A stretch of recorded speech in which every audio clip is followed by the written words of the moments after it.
We're on YouTube as well.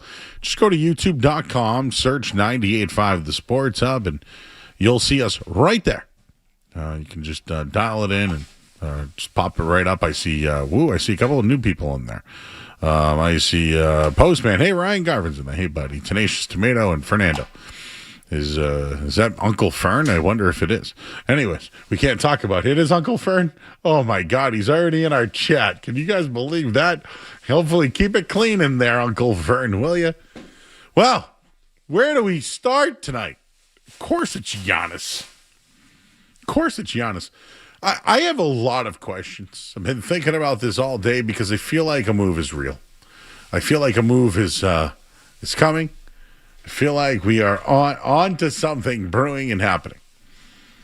But why is this happening today? Why all of a sudden are the Celtics interested in acquiring an older player when you have a great player that will have an extension that you've built and groomed and have won a championship with, and you want Giannis Antetokounmpo? And right now, it appears only two teams are left standing, the Miami Heat and Boston Celtics. We know why the Heat are interested in Giannis. They're building around Bam Adebayo right now. And Giannis would be a huge upgrade for Pat Riley in that team. But the Heat really can't outbid competitors, right? They have a mediocre trade package. They have the number 13 pick. They got a couple of guys on their roster. But if they trade for Giannis, who else plays with him? Who else plays with him? Bam, Giannis, and what? Where the Celtics, they can trump any deal, right, when it comes to adding Jaylen Brown into the mix. Do they really want to move on from Jaylen Brown? Multiple reports, whether it's Mark Stein saying the Celtics have a real shot at landing Giannis. Brian Windhorst today, ESPN, Jaylen Brown is in the deal. They're all in. So like Shams Charania today, Boston and Miami were the two finalists. I mean, these are big-name reporters these are reports. These aren't, floating out there or Twitter tweets that are out there. So there are transactions that could be involving 3 or 4 teams, but we know that in the end of it, it's between the Celtics and the Heat. And maybe there's 3-team trades involved. There's a lot of smoke here when it comes to the Celtics' interest in Giannis. And now the report is they're including Jaylen Brown. What team could beat that? But would Brad Stevens actually do it? Would he break up a championship duo that is Jason Tatum and Jaylen Brown who've gotten it done before? And I just feel like there's a ton of ramifications if you make the move. Giannis is a 2-time MVP. He's great. But he played 36 games last year and he's injury prone and they want to give him an extension. I'm in the camp of keeping Tatum and Brown together. That's just me. So all these people that are like, get Giannis, trade Giannis, get Jaylen out of here. I don't live on that side. I am a keep it together and continuing to try to get better. But sounds like Brad Stevens has talked to Windhorst and others and literally has said that they need to be better than the Knicks, and right now they're not. And Giannis would do that. They'd probably have to give up a ton of assets. They'd have to build around it and all that. But Giannis is good enough to win a championship with Jason Tatum and others. There aren't many guys that can truly move the needle in the league, and Giannis is absolutely one of them. And the fact that the Celtics have an opportunity to do it, they missed out in the draft years ago, and now they can do it. But I do worry about his being physical, right? Yeah, what's up with his calf? What's up with his Achilles? Like, that's all real. And he's an excellent player, but he's shown signs. Have we seen those signs yet from Jaylen Brown? Giannis and Tatum, would they be the best duo in the NBA? When healthy? Can make the argument, but also when you start it with when healthy, it shows their problems. Would they have 2 top 10 players? Absolutely. Absolutely. But I've been starting to think about it a little bit here. Tatum and Brown are already one of the best duos in the NBA. And they've proven that they could win. And really, isn't it just about ownership and money? So that's why I say if you want to have all 3 guys, you can do that. But it's reported that Jaylen's in the mix. I've been thinking about this on a different angle. In the end, I do think it's about ownership. But what did Brad Stevens really mean at the end of the year? Did he not like their philosophy? Did he not like the bad shots, the bad threes? Was there more to that? And I don't think they're moving on from Joe Mazzulla. Some people question if they should fire him. I did. And I watched enough this year. I watched the Cavs in the playoffs, and I watched what happened with San Antonio. And I don't know if following analytics and three-point shots is what's going to win in this league long term.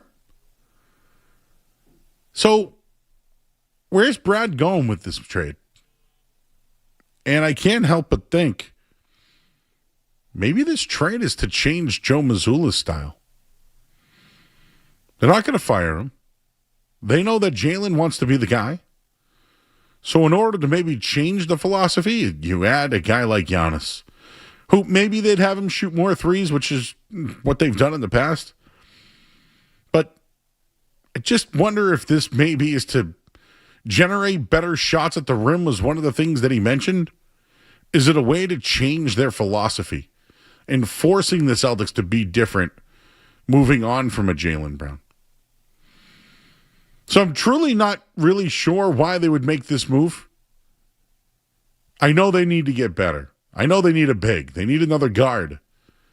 But trading a younger Jaylen Brown for a Giannis who played 36 games, there's a lot of risk. In a way, would I change it up? I would to go along with it. In the end, I'd rather Jaylen Brown, and I'm team. Why would you move on from Brown for Giannis? And I'm kind of curious because what I'm hearing is get the deal done, bring Giannis home, do this. What could possibly go wrong is what I bring up, and I think that you're in better position with Tatum and Brown and building around that because you know you can, than bringing in a guy where he's choosing between Miami or Boston. Now, where would you choose? It's probably happening in the NHL too, not to cross sports here, but the income tax thing is a real thing now. In the NHL, you're seeing who? Vegas, Dallas, Florida. They're signing all the big names, right? Or they're trading for the big names. We just saw another yesterday. How do other teams compete? When it comes to the NBA and real money and extensions, Miami's the place. My only thing is, you have a better chance to win in Boston. This thing is going to happen in the next 48 hours, reportedly. Giannis tweeted something out just a little while ago about, his future and, God will lead me to the promised land or whatever. It's your choice, bro. And it sounds like the Celtics are in on Giannis, and we could get some breaking news tonight. Hopefully we do. But what would happen if the Giannis trade doesn't go through? But at the moment, everything we're reading right now, full reports, the Celtics are in on Giannis. I'm asking you guys, would you rather just keep Tatum and Brown together, or do you want to see Giannis in Boston? We'll leave it there at 617-779-0985. You can also check in on our YouTube page. I'll read a bunch of those coming up in a bit. But we already got a bunch of people in there. Over 150 people in there. They're watching along. They want to know.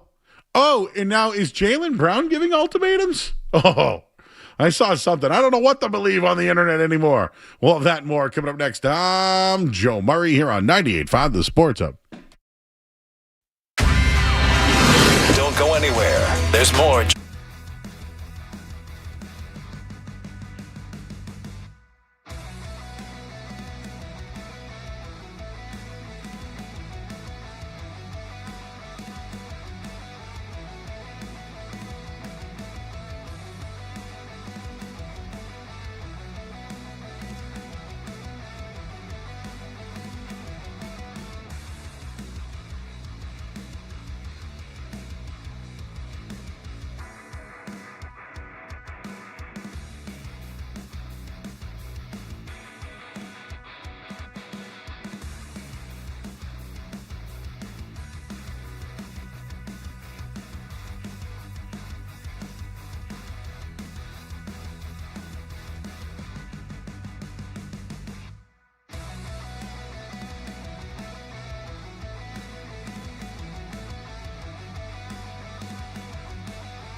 All right, back here on 98.5 The Sports Up.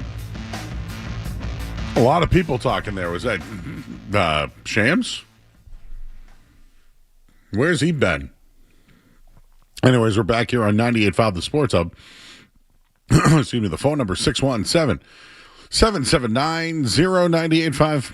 There is just a lot to get into here, but it's hard to think about this. Like, the Celtics are trying to trade Jaylen Brown for Giannis. I know we've heard it for a while now. But as the clock ticks here and the reports are out, do you actually want Giannis over Jaylen Brown? If I was down at the playground and there was no money and anything involved, I would take Giannis. But I don't know. Hasn't Brad Stevens built a system here? Like, haven't the Celtics been able to build around the two guys they have? And I know that it's been underwhelming, but this year I think you can really knock it up as, or notch it up as Jason Tatum was hurt. And they wanted to get under the luxury tax, and that's why their roster wasn't good enough. That's just fact. No one has to be upset about it. Like, it's just fact. So now it's trade Jaylen Brown had one of the best seasons of his life and trade him for Giannis for a guy who played 36 games. It's just, I'm starting to just not like the deal if it involves Jaylen. And I also just prefer Jaylen Brown over Giannis. Long term. Like, it's what I think is just better for the team. So that's where I stand. Like, I'm just keep Tatum and Brown together. I wouldn't mind acquiring Giannis with the three of them. It'll be a lot of basketballs to go around, and would the three of them be happy or Jaylen be happy? But worry about that when it happens. So, do you guys feel like this thing's happening with the Celtics? And I don't know, Boston or Miami? Where would you rather live, Boston or Miami? You make way more money in Miami. Way more money. The weather's better. You're right on the beaches. Right? The nightlife, you name it. Here you pay the tax. It's cold. It's competitive. It's a bigger market. You face a different media. I just think if you want to win, Boston's the spot. If you want the money and everything else, it's Miami. So for me right now, that's where I think it's headed. Giannis is going to Miami because it's just a better spot and they'll make more money. But the Bucks, this is probably why there's a holdup. If Jaylen Brown's involved in the deal, they want in. And Jim Haslam is the owner of the Milwaukee Bucks. And he helped make the Browns trade to the Rams. And he is looking at trading Giannis like trading Myles Garrett. They want a competitive, good player, a replacement player, star, in return while getting draft picks. And Jaylen Brown would be that star. That's the blueprint for the model that they're trying to do when trading Giannis Antetokounmpo. Just feel in the end, Tyler Herro, Khalil Ware, number 13 pick, all that. In the end, I just feel like that's where Giannis is going to choose. But Giannis, just a little while ago, I mentioned he posted, he made a post about, where God's going to take me and this and that. And just, he's now stirring the pot. Kyle Kuzma's stirring the pot on his end of it. Bill Simmons recently who's started this, said, I would be absolutely shocked if Ugo was thrown into any Giannis trade offer. I don't care about that. The entire organization's all in on him. Stevens probably the most. They cannot be higher on him. I generally don't believe they're involved or that Ugo is involved. I don't care about all that in the long run. Just don't care. The Celtics really want to move on from Jaylen Brown for Giannis? It just doesn't sit right with me. Your thoughts at 617-779-0985. We'll start it off with Evan. He's in Lowell tonight. What's up, Evan? Hey, Joe. How's it going? Good, bud. I saw you on Saturday at the Woburn Card Show. Cool. On the situation, yeah, I mean, Giannis, in Boston would be cool. I see both sides of the argument. I do like it to take it. It's a big risk, giving up Jaylen Brown and for Giannis, older guy and full season health-wise, et cetera. But I just wanted to say what's up. Saw you on Saturday. Made a deal with you at the card show. What did I sell you? The Duran. Oh, yeah, the Jaron Duran. Oh, yeah. You have the gold, right? I bought a couple of cards off you. Yeah, I'm glad I was able to supply some inventory for you for some card shows coming up. Yeah, this weekend, man. Big Northeast card show, my man. This weekend, 3 days. Yeah. After looking back on it, I probably left a little bit of money on the table, but the deal with you, I'm happy. Well, it wasn't someone else, but come find me again, and I'll take care of you. All right. Are you going? Where's the Northeast one? Marlboro this weekend. Marlboro this weekend. All right. But yeah, that's all I wanted to say, Joe. Appreciate you, what's man. up, and thank you. Nice appreciate you. Thank you, man. Take care. Yeah, I was wheeling and dealing this weekend, Skaz. It's wheeling and dealing. As some would say, Brad Stevens may be wheeling and dealing, Joe.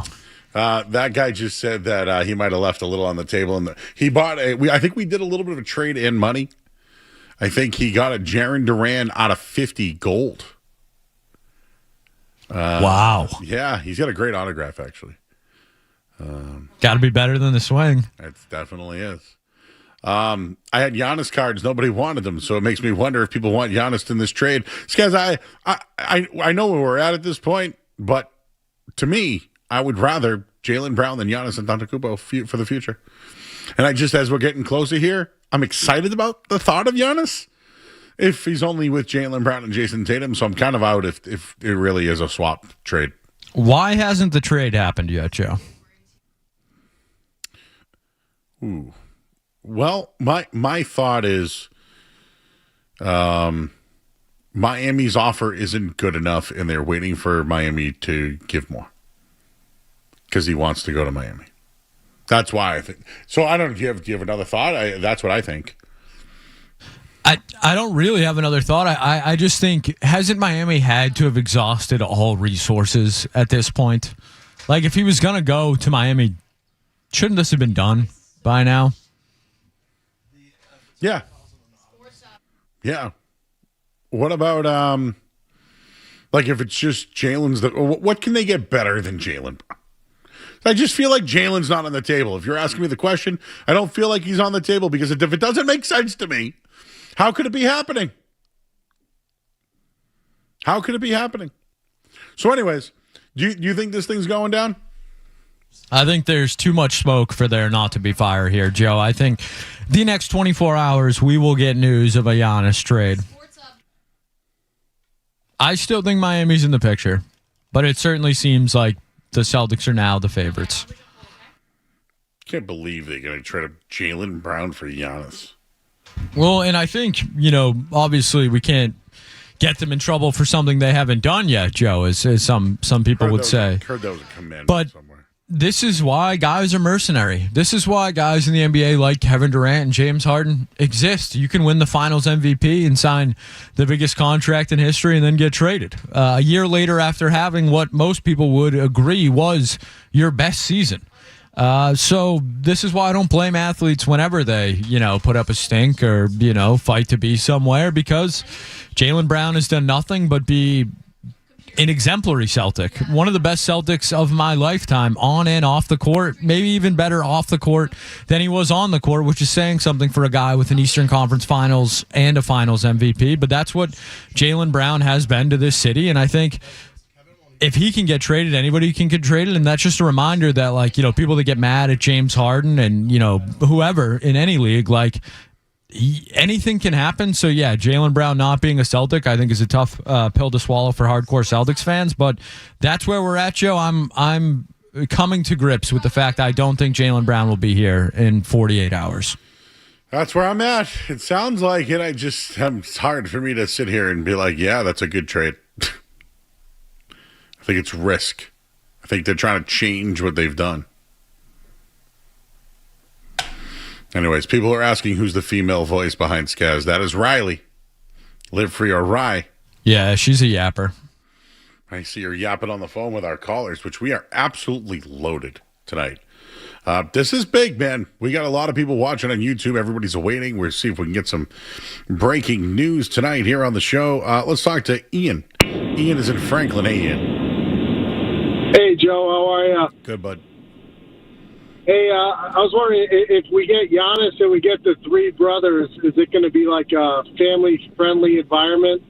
Maybe it can be like Canopy Lake Park, but at TD Garden. You think that'll help sell tickets? I'm out on the Antetokounmpo brothers being involved. I think they're a package deal. I don't know. I'm not his agent. I would unpackage them.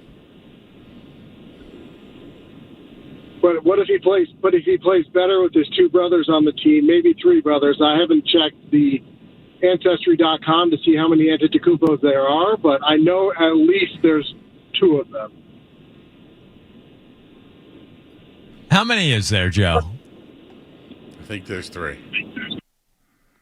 Is there three? How many roster spots we going to need? No. You're getting at least Thanasis. No, I told you they're not a part of this.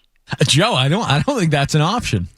I'm out on the. I think I'm out. I think I'm out on Giannis right In now. on Giannis, out on Alex and Thanasis is what you're saying? No, I'm out on Giannis and what is the other one? The Antetokounmpos. I'm out on all three of them. I'm now out on the deal. You hear that, street team, Joe? I'm out on the deal. I don't want Giannis in Boston anymore. I've changed my mind. I had fun flirting with Giannis. I like tzatziki sauce. I like gyros. I like baklava. I don't want to make the trade anymore. I had my fun. I'm out on the Giannis deal. I'm out.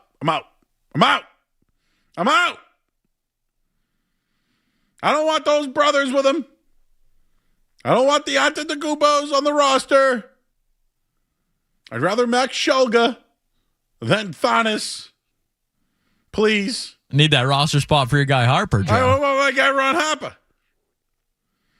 I'm out. I am out. I want Jaylen Brown. I don't want Giannis. And I just haven't thought that way in a while. I don't know what it is. I think I got consumed by the greatness that is Giannis. And then I saw him take his mask off, and I'm out. Kenny's in Methuen. Kenny. Hey, yeah, I agree with you. I don't want Giannis here. Not that I don't want Giannis here, but if we have to give up Jaylen Brown, it's not fun. Even though I don't get it, because Jaylen is due $70 million, but isn't Giannis due $70 million too? And then they both are kind of like in the same place when it comes to like injury proneness. So I don't really understand why we want Giannis in Boston. Someone explain that one to me, please. Thanks, buddy. He's like me. He's trying to figure it out now. It's close to happening now, and everyone's like, whoa, it's getting real. I don't want to do the deal. My concern is if the Giannis deal doesn't go through, do they still trade Jaylen Brown? And I would hate that. I would absolutely hate that. Let's talk to Ryan in Manchester. Ryan. I feel like I'm kind of in the twilight zone tonight.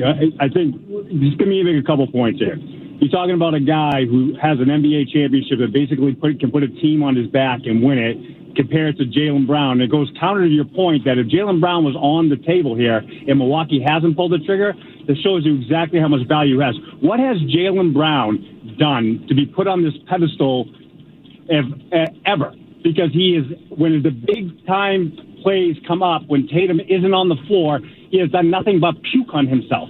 He has never won a big game by himself. You are inflating his worth to the max. He is not worth $70 million. Giannis Antetokounmpo was a top 3 player in the NBA. Michael Jordan won 3 championships after the age of 31. He's got another 5-7 years that he can produce.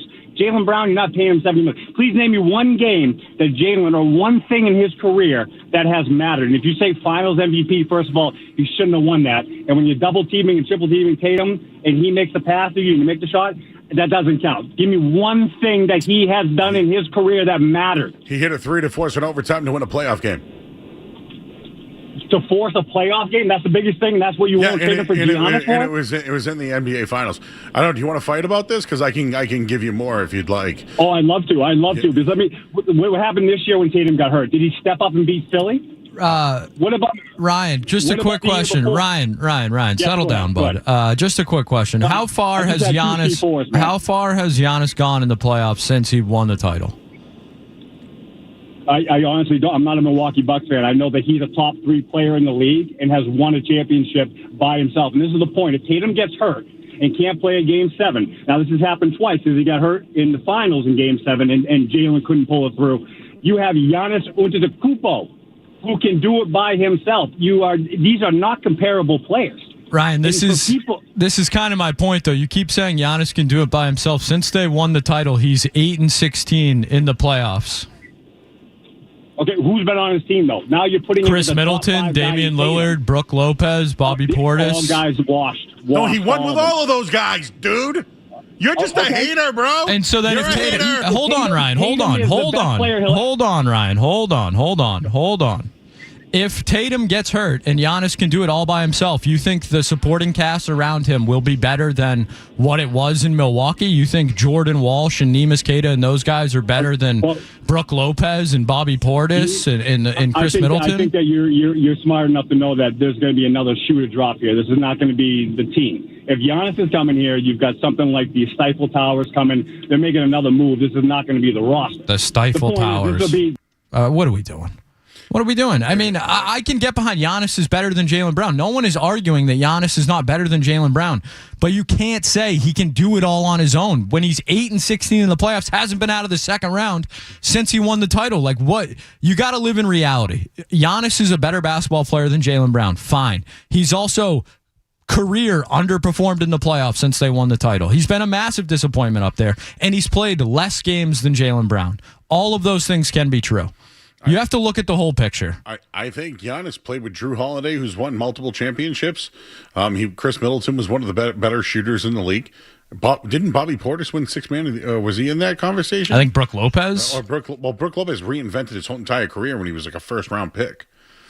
They had guys coming off their bench. Giannis played with good players. He was the best player on the team, but he needed those guys. Brooke Lopez, all defensive first team and all defensive second team during that stretch in which they couldn't get out of the second round. And I think they had some guys off the bench that could play pretty well. I'm just saying, like Giannis over the last few years, they gave him Damian Lillard. Lillard got hurt. It's okay to say Giannis has underperformed in the playoffs too, because he has. It's part of the equation. But when he says, "Hey, what has Jalen done?" I said that he hit a 3. That was in the finals, right? It was Indiana. This is the game you're thinking of. Well, he hit a 3, right? And then they went into overtime and won. That was. Would you say that was meaningful, Skaz? Was that a good pull? I would say winning Eastern Conference Finals MVP and the Finals MVP are meaningful awards. I was trying to do it without the awards, but yes. I mean, it's hard to do it without the awards, right? I think the awards matter, Joe, especially when they're playoff awards and you win the title. To me, that matters. I would say it matters. I also would just rather Jaylen Brown than Giannis, and I'm admitting that I think Giannis is better than Jaylen Brown. I think we can have that conversation. Right? This is a if this thing goes down, man, could this be franchise altering? I think it's the definition of, Joe. My thing is, does it help out the Missoula side of things?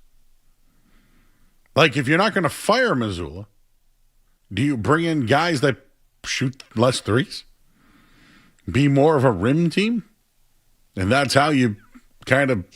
Joe, just help me real quick. The Bucks were the number 1 seed in the Eastern Conference, right? When they won the championship? I'm not even going to do it. I'm not even going to do it, Joe. I'm not going to do it. Giannis has underperformed in the playoffs is my only point. Giannis has underperformed since they won the title.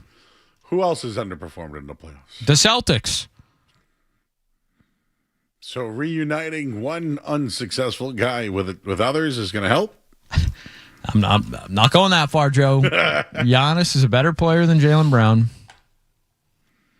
So that guy wanted to say that Jalen's done nothing in the playoffs. Yeah, that's when you're getting a little too over your skis there. Let's keep it in reality. Do you know who I've enjoyed?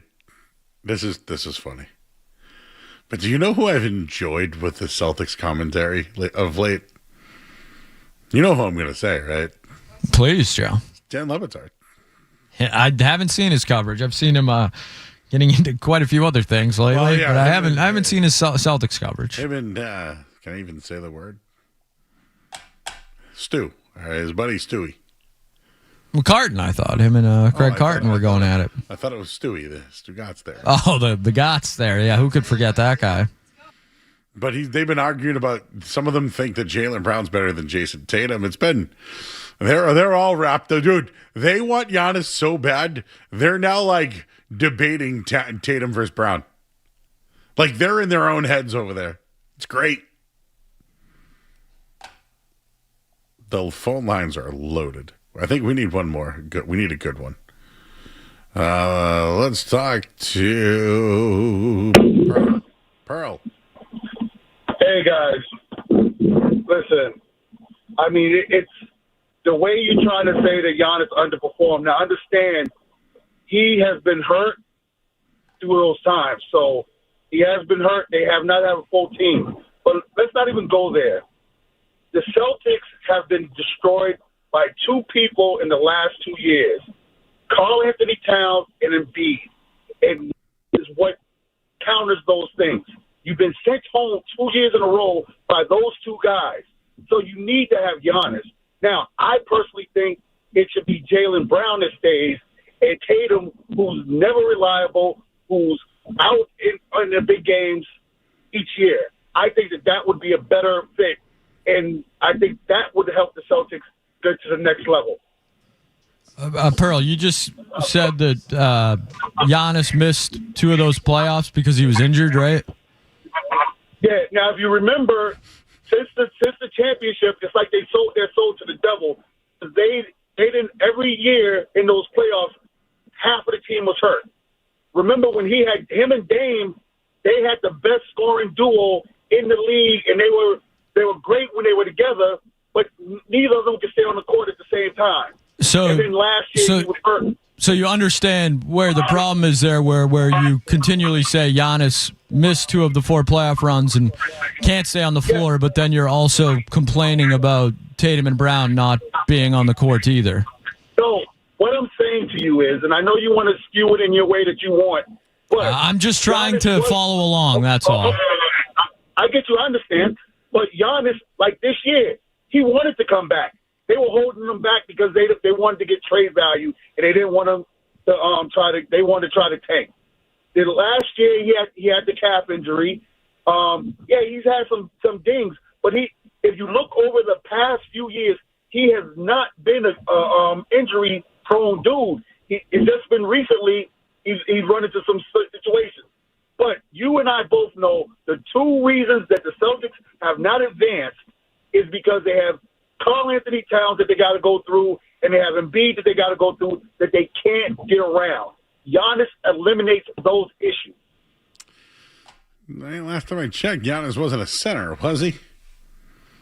I'm really trying to follow along tonight, Joe. The consistency. Karl Anthony Towns and Embiid are the reasons why the Celtics haven't gone past their rounds. And the Celtics' health at the end of the season is a real concern. So Giannis can help them. The Bucks were the number one seed in the East, 22-23. Giannis got hurt. They lost to the 8 seed Heat. We all remember that. 23-24, Giannis missed the entirety of the playoffs due to a severe calf strain. They lost in the first round to the Pacers 4-2. 24-25 season, they lost to the Pacers once again 4-1 in the first round. Giannis suffered injuries throughout that playoff series, played the last 3 games. So I'm just trying to follow along. You can't argue that some guys are there in the playoffs and some guys aren't, and it matters for some and not for others. Like, Giannis is better at basketball than Jaylen Brown. Dunzo. Can we not do the availability thing or the playoffs because it's not a valid argument. Yeah, he's a center, Joe. Plays center. Does he really? Actually, when I watch Giannis play, I would call him a point forward. Would you call him that? Giannis? Yeah, sure. Is he a center? The other thing with Giannis, too, if we're really going to get in the weeds here, is he a jump shooter, Joe? Giannis? How do guys like Giannis's games usually age?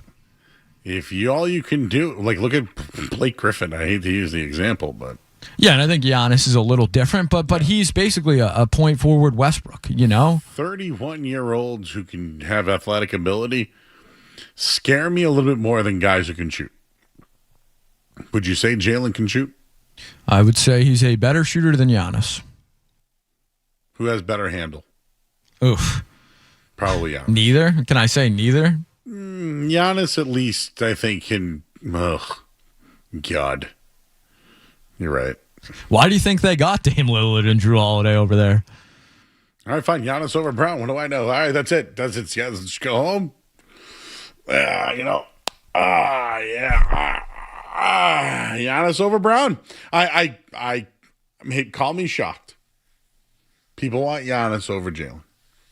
I will have more of this coming up in a bit. I do want to celebrate a big moment that happened earlier as well throughout the day. But I see you guys on our YouTube page. We have a bunch of people watching tonight. Thank you. And the phone lines are loaded. 1, 2, 3, 4, 5, 6. There's 8 calls on there, and I think we have 1 or 2 open lines. 617-779-0985. I'm Joe Murray. You're listening to 98.5 The Sports Hub.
here on 98.5 The Sports Hub. I'm Joe Murray. This hour of The Sports Hub has been brought to you by our good friends over at Boston Prolotherapy. Don't let joint pain keep off the core course or trail. Eliminate that pain with Dr. Franke of Boston Prolotherapy. Full phone lines. Everyone wants to talk about what is going on with the Celtics. And, I haven't heard from him in so long. It's Benny in Oxford. Benny! Hey, what's going on, fellas? I figured I had to give a call in on this. What do you think, man? How you guys? I just listen. I know Giannis is better than Jalen. I just don't know if I'm biting the cheese on it, man. No, I mean it all depends. I guess if the front office is really if they're dead set on the Jays have peaked, then I guess can you really do much better than Giannis for Brown? But gun ahead on keeping Jaylen Brown. But it's just tough, man, because these guys obviously they usually have deep playoff runs every year. But I know Skaz made a point earlier, Giannis, on falling short in the playoffs, but I guess I can't really say the same about the Jays. And Giannis losing the last couple of years, he's lost to the Pacers twice. Once when they were on their finals run. The other year before that, he's lost to these Jays. So it's kind of tough to hold that against them. But I don't know, man. This is one of those really – it's a crappy situation, man. I love Jaylen Brown. I'm not trading Jason Tatum, and I'm hearing some of these idiots on the calls talking about Tatum's availability and other stuff like that. It's just these guys are dumb. Clearly don't watch the sport too close, but it's tough, man. It's tough. I'll say this. Most people think Jason Tatum should just win by himself and just win it all, and the league's just not like that anymore. But I also think the big three's a little bit over with because you can't have, other great players, right?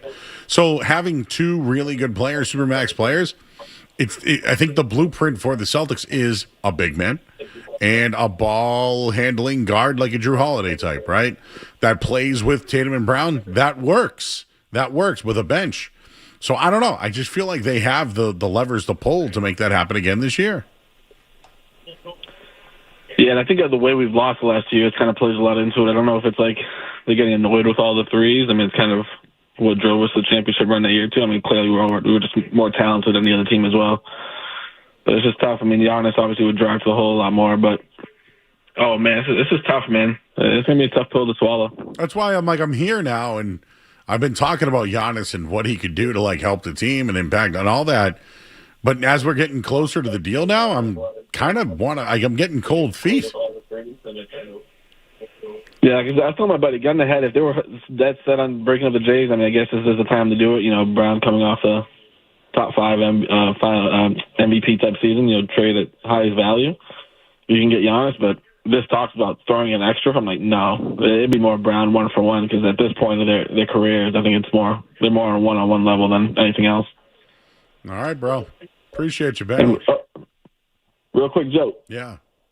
Real quick, would you replay that segment about you asking me if Giannis was a dirty player from 2 years ago? Oh, my God. I forgot about that. Have a good one, fellas. I'm pretty sure I'll call if the trade happens. Oh, yeah, that's the one when Benny asked me the question. Yeah, Joe. What about Giannis? Oh, my God. Do you have that? We're literally, this is full circle right now. Benny, who called in all the time. I must have been distracted and multitasking at the time. Sometimes comprehension, not my strong suit. I would fully admit that in my life. And, Benny was just going on about Giannis one day, and I just happened to say, all right, man, what do you think about Giannis after it was all said and done? And I wanted to end it with Giannis. Giannis is a dirty player. Switching sports. I'm done. Giannis is getting into that category of being dirty. Yeah. All right, Benny. What do you think of Giannis? Is he a dirty player? What do you think about Giannis, Benny? Is he a dirty player? Oh, poor man. I was not listening at all. I'm sorry, man. At least I can own it, right? At least I can own it. All right, we got to go to break. 617-779-0985. We'll talk to you guys right after this. More Jalen talk, and I just wanted to mention a Hall of Famer announced today here on 98.5 The Sports Hub. More Joe Murray coming up on the Sports Hub.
That just, Craig Card. That just popped up on my timeline, Skaz. So now I'm caught up with that beef.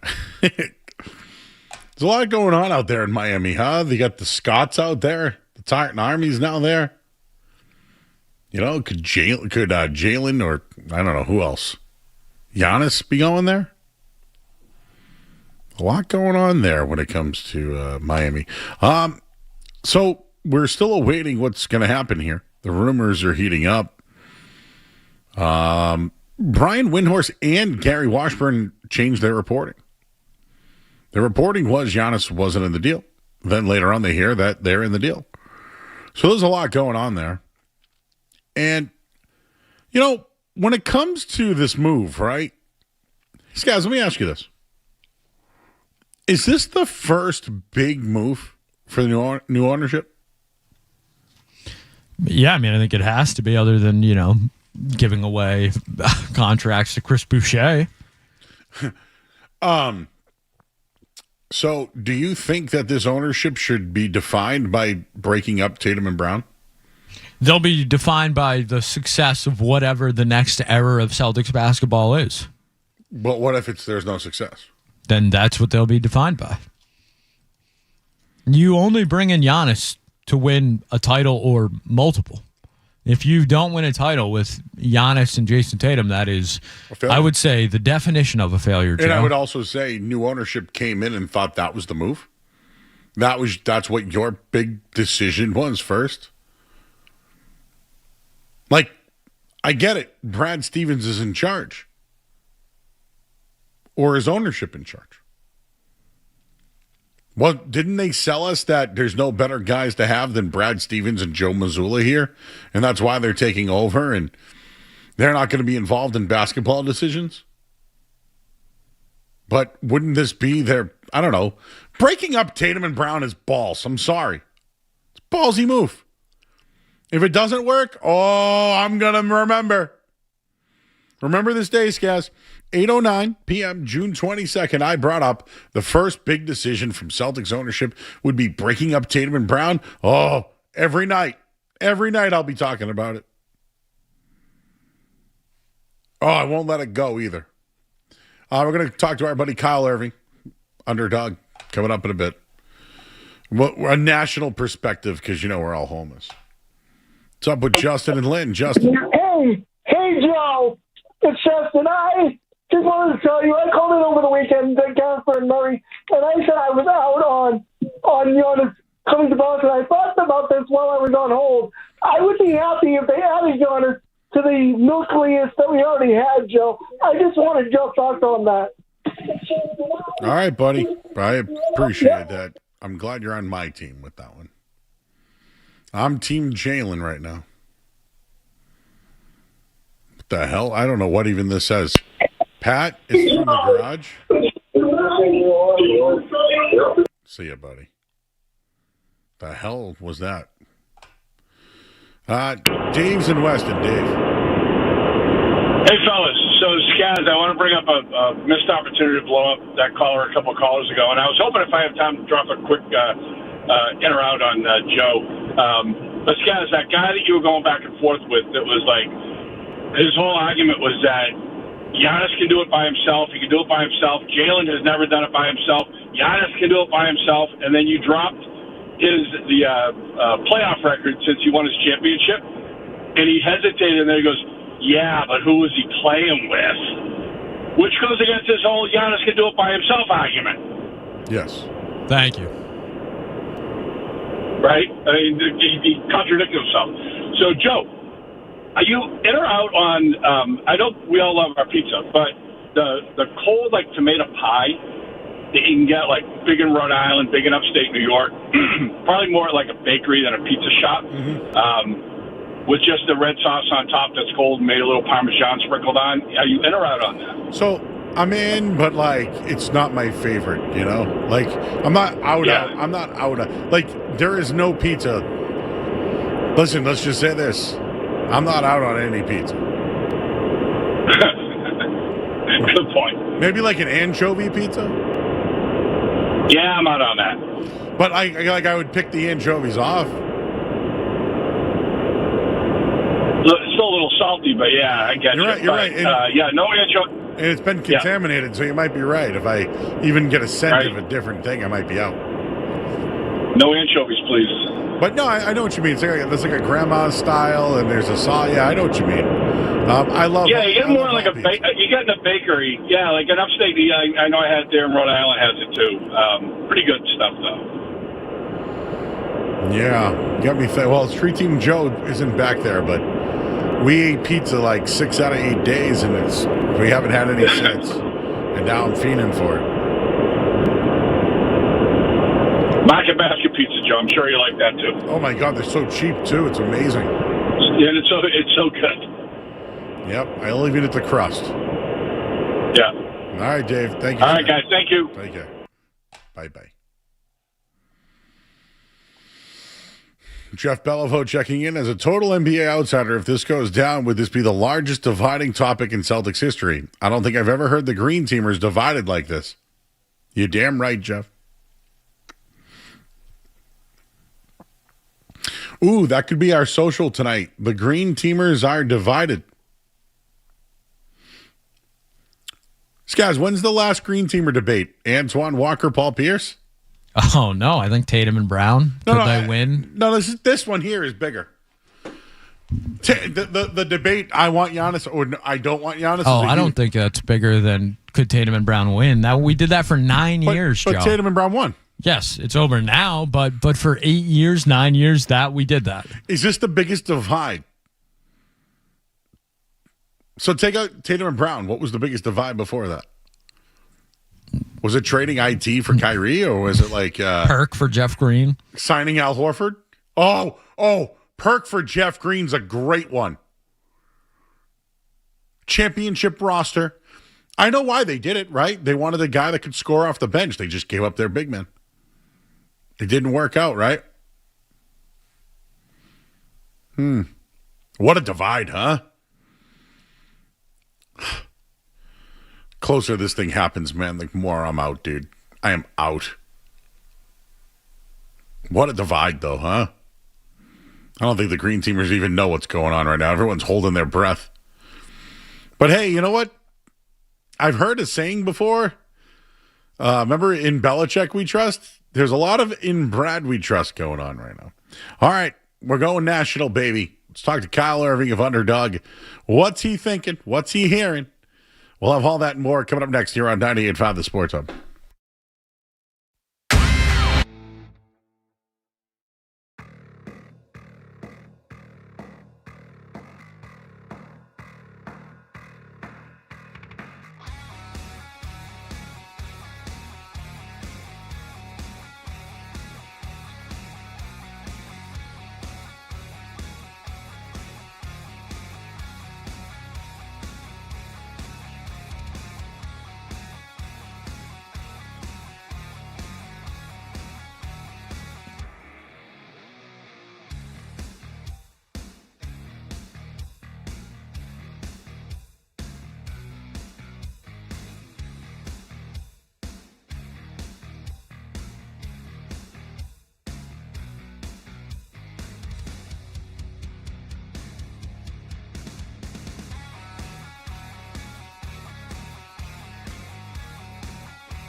Woj bomb like Woj, baby.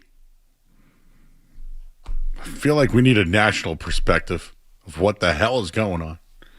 Because I don't know. Kyle Irving thinks it's going on over an Underdog. Kyle, what is up, buddy? How you doing? I'm good, Joe. How you doing? You hanging in there? I'm great. What'd you think of the Drake on the way in?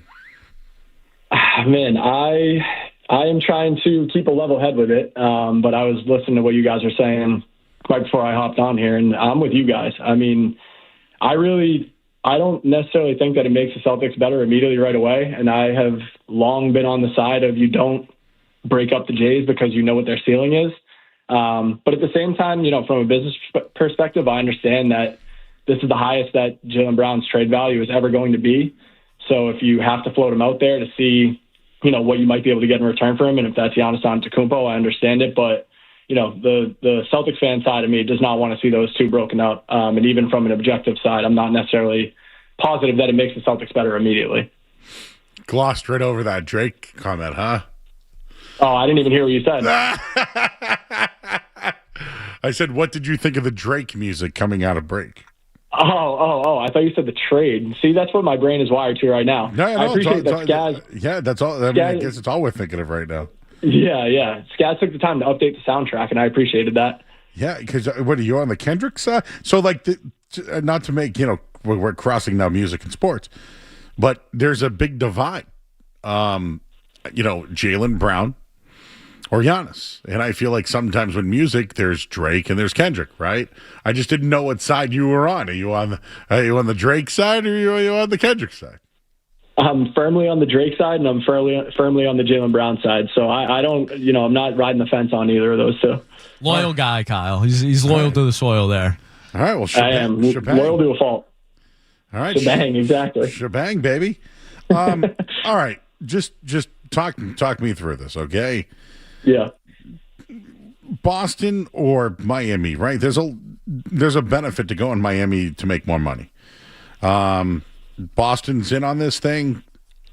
I just, in the end, I feel like it's where Giannis wants to go, right? And isn't the better destination Miami for him? I don't know. That's what I'm thinking here. But tell me why the Celtics are still in this in the what do I call it, the 11th minute here? I think the Celtics are still in it because if you look at the two packages that are being offered, it goes without saying that the best player that they can get in return is Jaylen Brown. Now, I understand why there seems to be, or at least reportedly, is a divide in the Miami front office, the Milwaukee front office, because the Miami package is younger. I mean, it's Tyler Herro, Khalil Ware, Jaime Jaquez Jr., who, arguably should have been Sixth Man of the Year this year, the number 13th overall pick in a very deep draft class.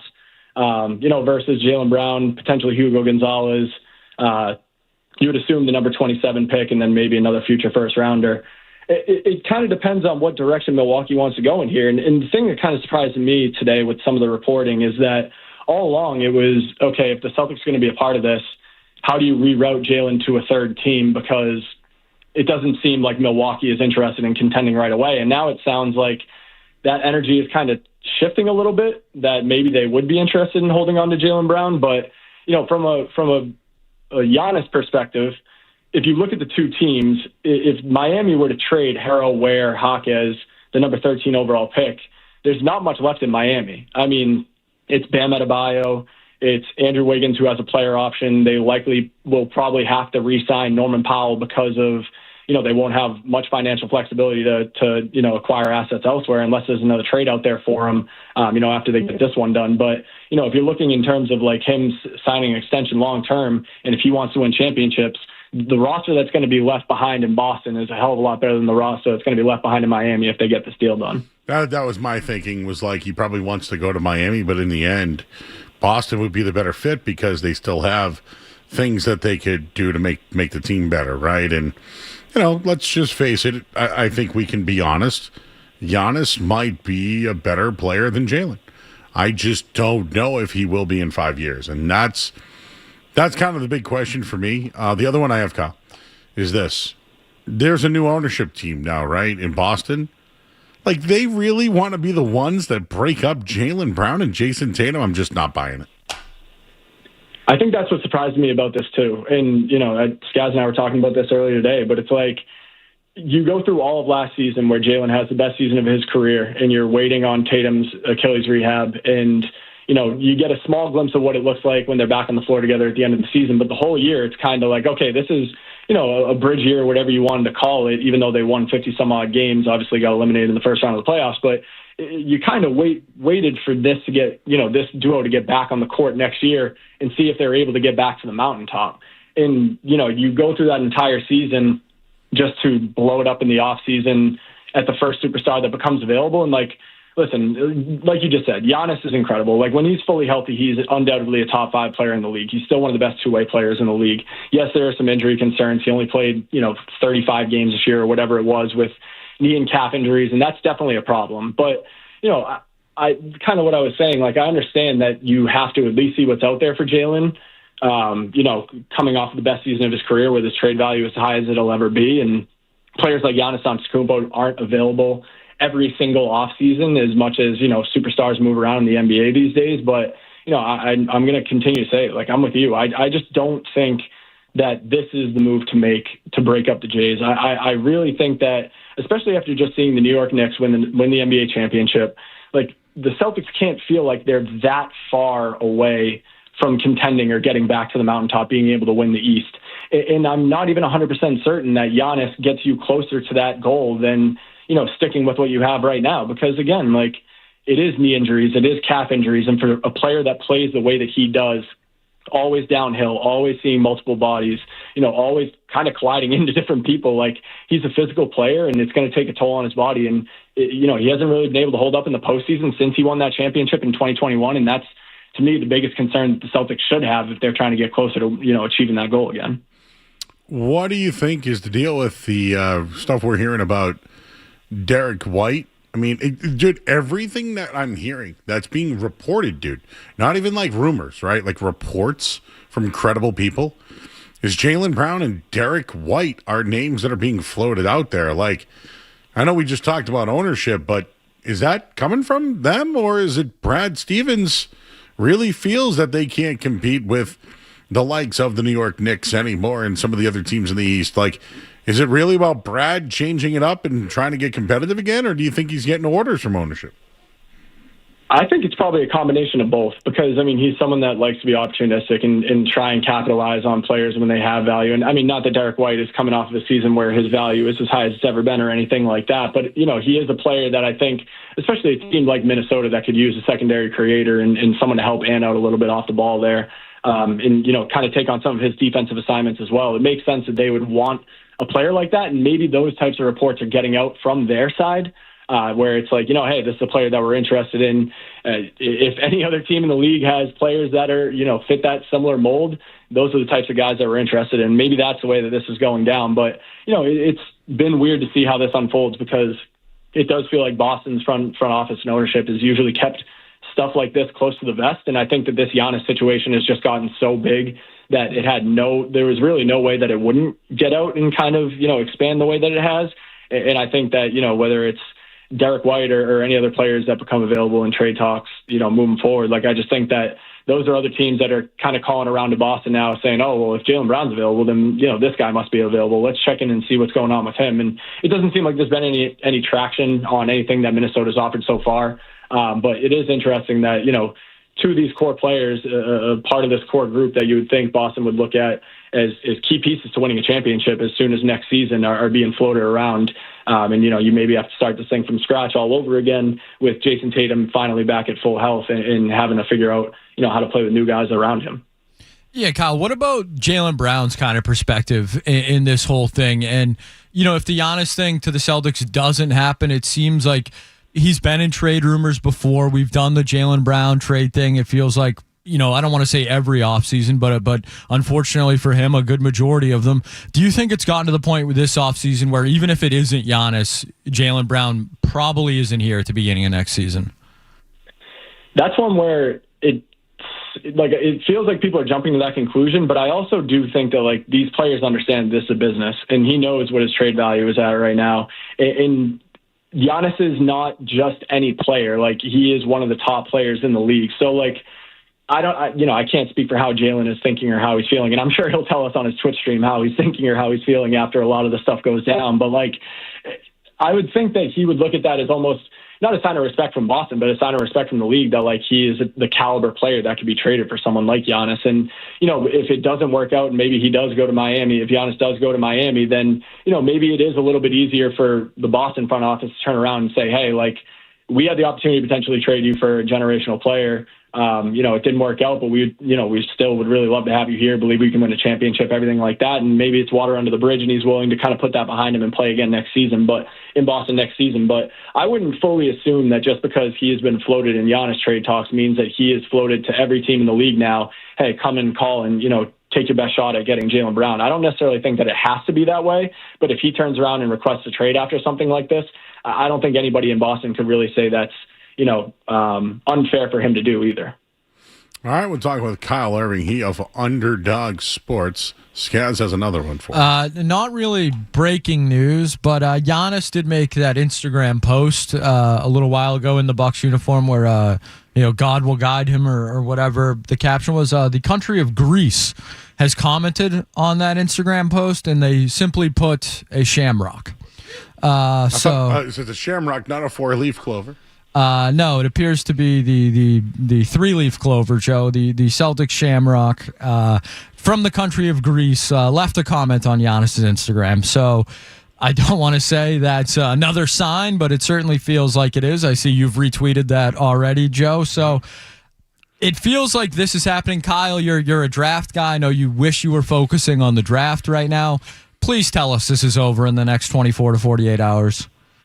Well, the first thing I'll say on that one, you did break that news to me. I didn't see that the country of Greece responded with a shamrock. That's crazy. But on the same front with that, like the social media stuff, I understand it's so easy to get caught up in that stuff. But a week ago, Tyler Herro had posted a picture on Instagram, and his brother was underneath commenting like Bucks emojis in Bucks gifs. So it's like stuff moves so fast. And even if you are at the source of it being Tyler Herro's brother or at the source of it being the country of the player who is, caught up in these trade rumors, like I really don't think that they know as much as anybody else does. So I wouldn't really I wouldn't read into that stuff too much. But I really, really hope that this is done and over with before the draft. I mean, I'm sure you guys have been feeling the same way. I feel like I can't even sleep because every time my phone vibrates, I think I'm going to miss the trade.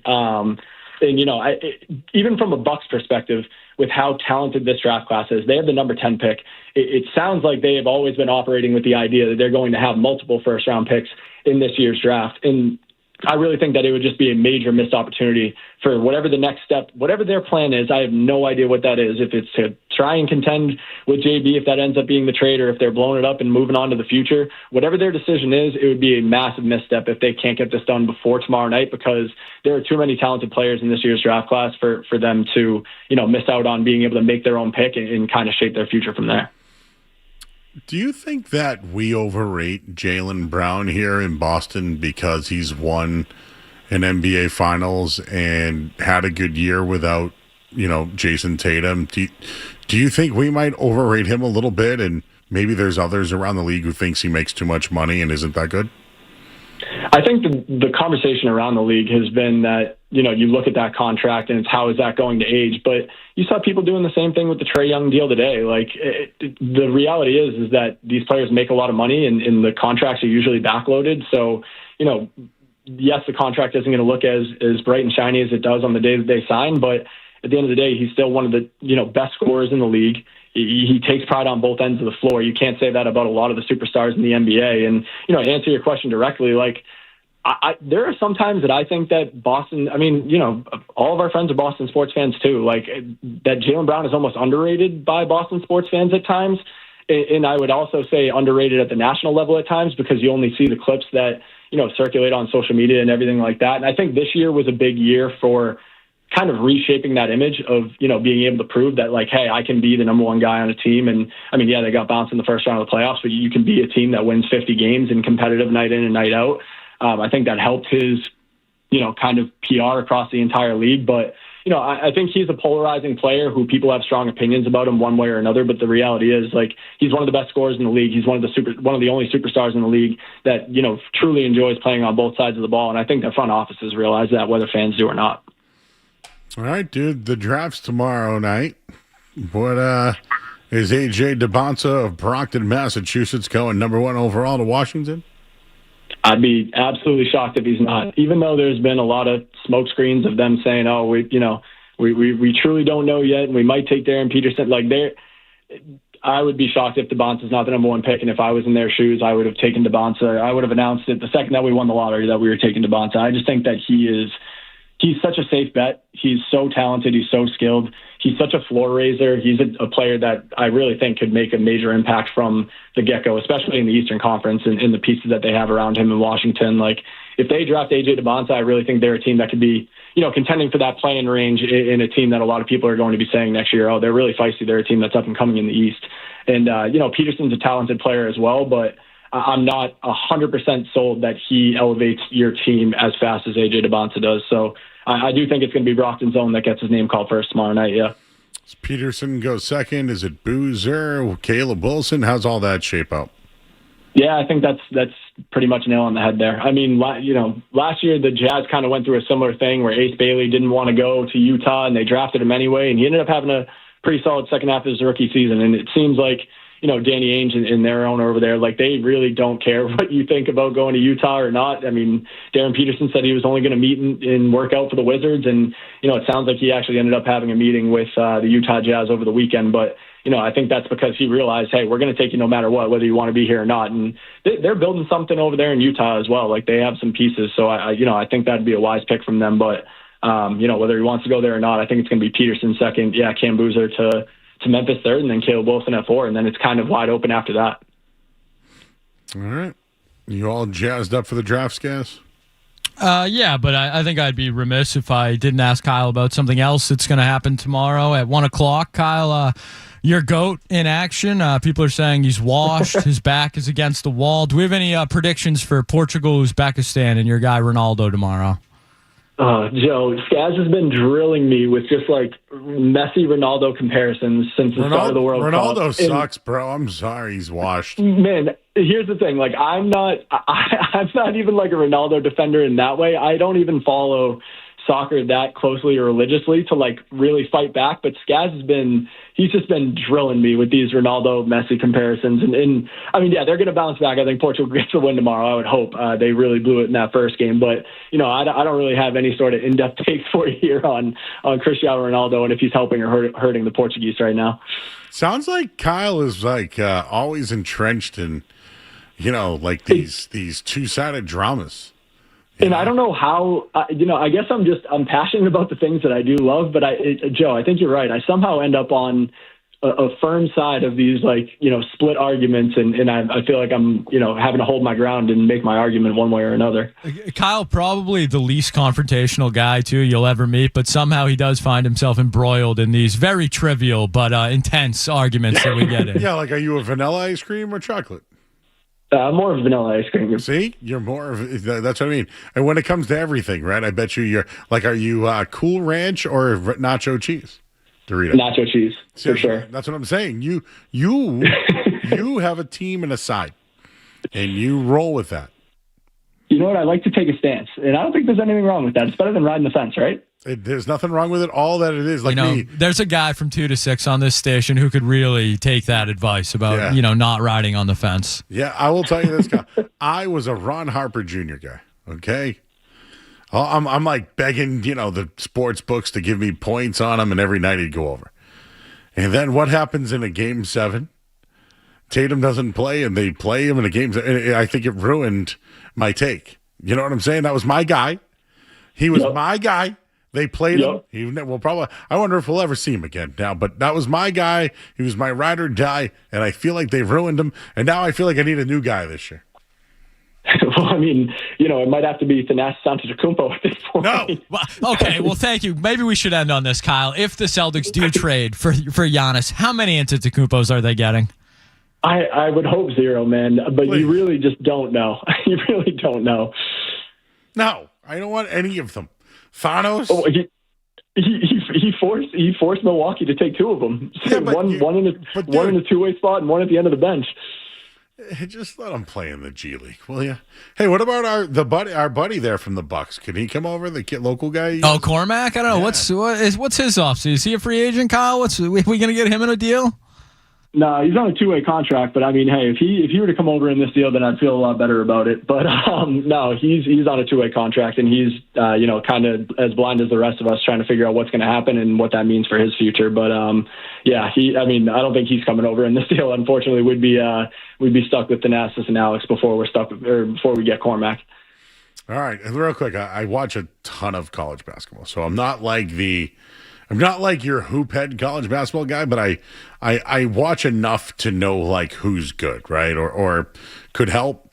And I don't know what's going to happen with this Giannis trade, but for the Celtics, the guys that I'm looking at are Sergio de la Rey. He is from Spain, 6'7" guard, and the other one that I'm looking at, he played at Louisville last year. He had like 183s. Ryan Conwell, if you know him, he was a senior. He's older, right? He's a 6'3", like 2 guard. But those are the 2 guys. If I was looking at the Celtics, they get their shooter in there, and then they get another like guard from Spain who's 6'7". Those would be my picks. I don't know if you have anybody in mind. I haven't actually dove into Sergio de la Rey. I know they call him Larry, but I haven't had as much time as He'd be I usually perfect do. for Boston. Name Larry? Right.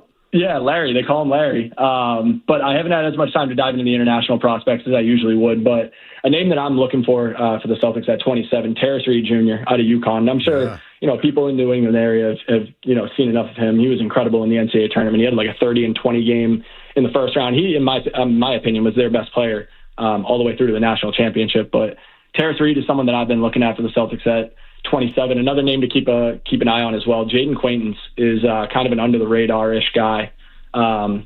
He was a 5-star recruit. He was a Calipari guy before Calipari ended up going to Arkansas. So then he ended up transferring out of Kentucky and going to Arizona State. He got hurt. He tore his ACL last year and only played 4 games, but he's still only 19 years old because he reclassified. And if the Celtics are looking for kind of like a younger, shot in the dark, kind of, throwing a dart at the dartboard type of prospect, I think Jaden Quaintance at 27 would be a decent look there. He might have. Did he play with Amari Williams? Yeah. Right. Kentucky, right? Well, no, because he committed to Kentucky, but then when Calipari went to Arkansas, he decommitted and went to Arizona State instead. So otherwise, they would have crossed over, though. Yeah. Yeah. The only other guy that I like, the reason why I liked all the names you're mentioning, they're all 250, 260, right? Like, they're 6'10", but they're beefy.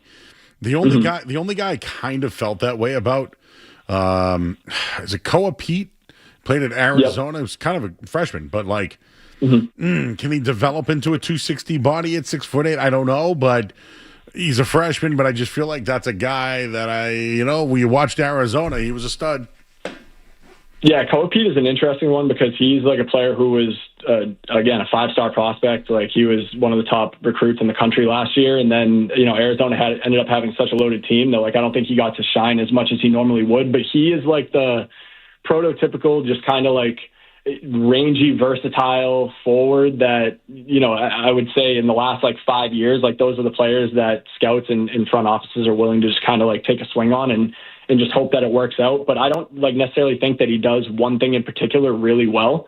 He just kind of does a bunch of little things. So, he's more of a dart at the dartboard type of player. But, like I was saying with Terrace Reed and Jaden Quaintance, and you just said with how big they are, those are players that I think could help, fill out the Celtics back line, sooner rather than later.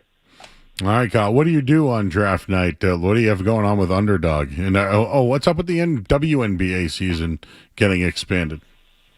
Over at Underdog, we're not going to be announcing the picks, pick by pick, but it's a lot of just keeping up with the trades that happen on draft night. And then, trying to, on my end, I'm usually trying to come up with, just interesting storylines or stats and stuff to kind of give people context of who these players are and how they'll fit in with their new teams. On the WNBA side, it's been a great season so far. There are a couple teams that are really dominant at the top, and then some teams that are not so good at the bottom. But there's a ton of talent in that league right now, and I was really, really bummed when I found out that the Connecticut Sun are going to be moving to Houston instead of potentially getting a team in Boston, because I was definitely getting ready to jump on the bandwagon there. So that was tough news to hear. Ooh, okay, my man.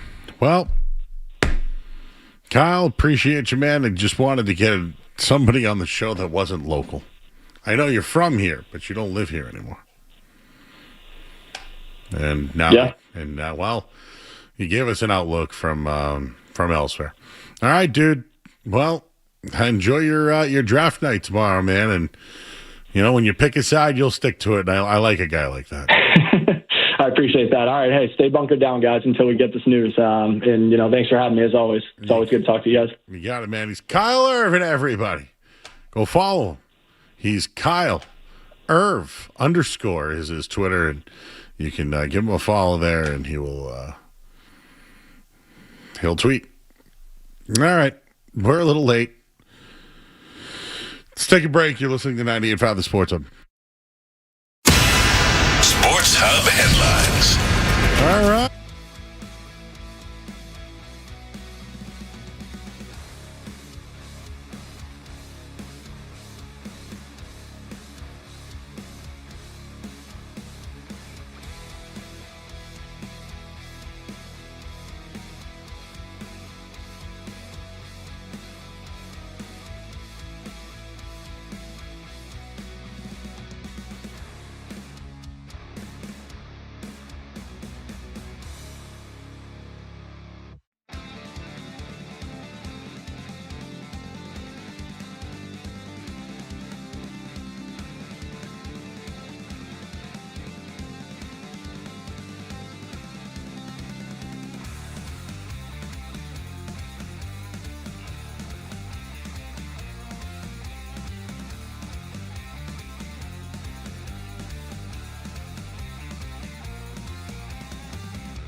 Yes.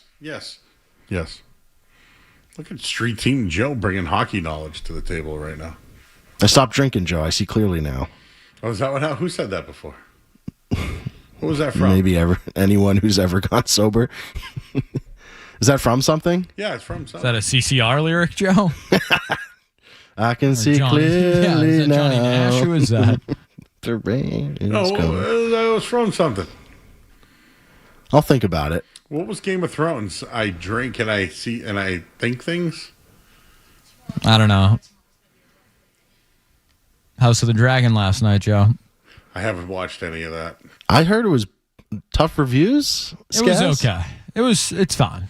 But It's fine. you've watched the original? Dunk and Egg is better than House of the Dragon. Yeah, Game of Thrones I've seen. I've been watching Widow's Bay on Apple TV. Thank you to Jeremy Conley.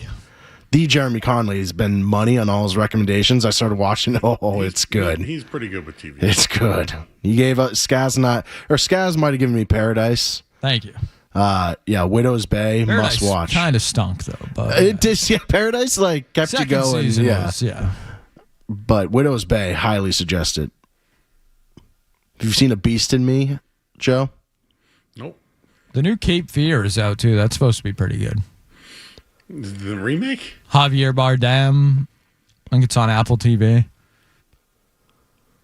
Someone thought it was Kyrie Irving that we had on. I actually said that to Skies earlier today. I was like, we got Kyrie? Should we do in or out now? You think I don't think we're getting breaking news tonight. Actually, it's funny. I tweeted out, do you think we're getting breaking 11:05, Joe. Well, Boston Radio Watch said 11:01.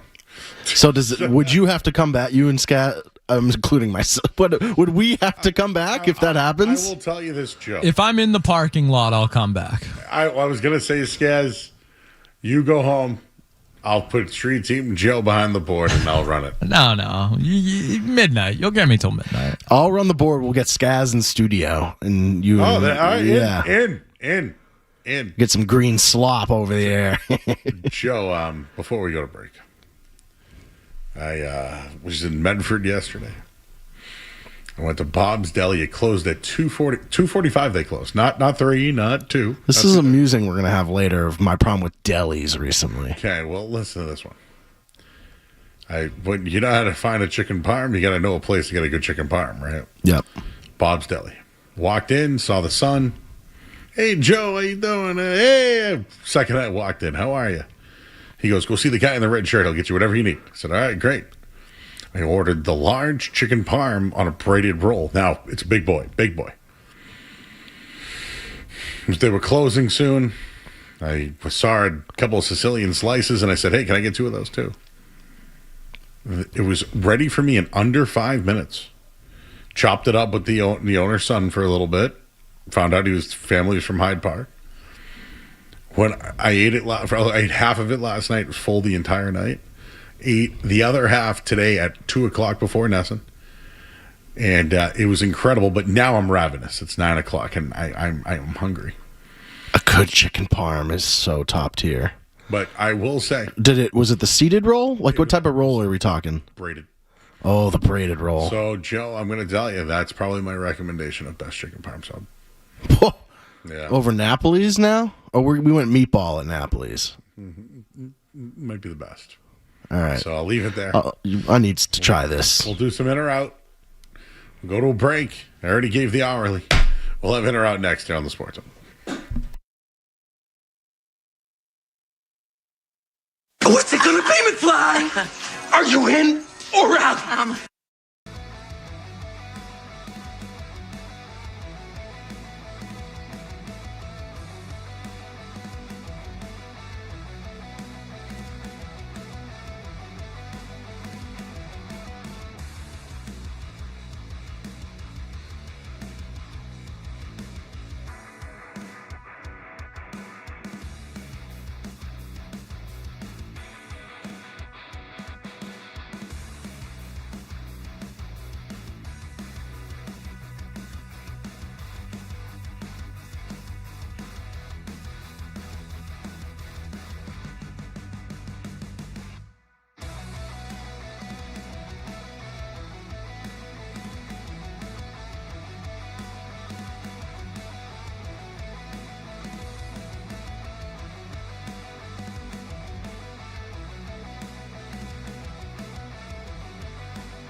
2-0 win in France. Looks like they may have won 3-0 today. And Patrice Bergeron, a Hall of Famer for the sport of hockey. Headlines brought to you by Safety Insurance, providing comprehensive coverage for your auto, home, and business. Ask your independent agent about safety. I'm Joe Murray. Are you actually coaching the game, or it's just that is? I feel so strongly about that. I can't even tell you. Boston Talk Sports here. What do we got? The sports. Are you in or out? Gotta know without a doubt. I'm the one you need for a dirty deed. I'm the best. Success is guaranteed. You could go, Like, is they have unfinished business or something? Okay. This is. We're gonna need some time for this one, Joe. But can we pick this up another day? Okay, maybe musings or another day. I got nothing for musings. We could do that. Ghost first. Because I've had some ghost encounters recently. Excuse me? Just myself, but nothing major. But it made me want to watch Widow's Bay, which also involves ghosts. It's been one of my favorite TV shows, but there's been a couple weird things that's happened to me around the house. Did you ever watch Ghost Adventures? Yes. I like that show. You think we could put some cameras around and look for some EVPs, electronical voice phenomenons? Remember that one night we were here and Skaz's fiance caught one of those voices? Yeah. That was crazy. Yeah, well, after the gentleman called in and said his dead wife was haunting a local restaurant, I believe, if I'm Yes, we had that restaurant, yeah. That restaurant was near me, I remember. But yeah, Joe, if you want the ghost story, I mean, I can save it for musings if you want, but something last week happened to me twice. I'm interested. Okay. In or out? What do we got tonight, guys? All right, gentlemen. Welcome, In or Out, Monday, June 22nd. I hope you enjoyed the longest days of the year over the weekend. Quite a bit of sunshine. I hope you boys both enjoyed it. Let's start with the NBA. We've been doing a lot of NBA talk tonight. Dusty May, though. We have not talked any Dusty May. Dusty May heading from Michigan to Dallas. Are we in or out on Dusty May making the jump from college to the NBA? The Dallas Mavericks hiring the former Michigan head coach. Are we in or out? Out. I'm in on it. I think it's a smart idea to latch yourself to Cooper Flagg. Let that kid take you to the promised land. You get paid more. He's gonna be one of the best players coming up this year. Hot take, Joe. Top 10. Oh yeah, top 10. He's gonna be a top 10 player. He's gonna be a top. I think by the end of last season, by the end of his rookie season, he was playing an elite level of basketball.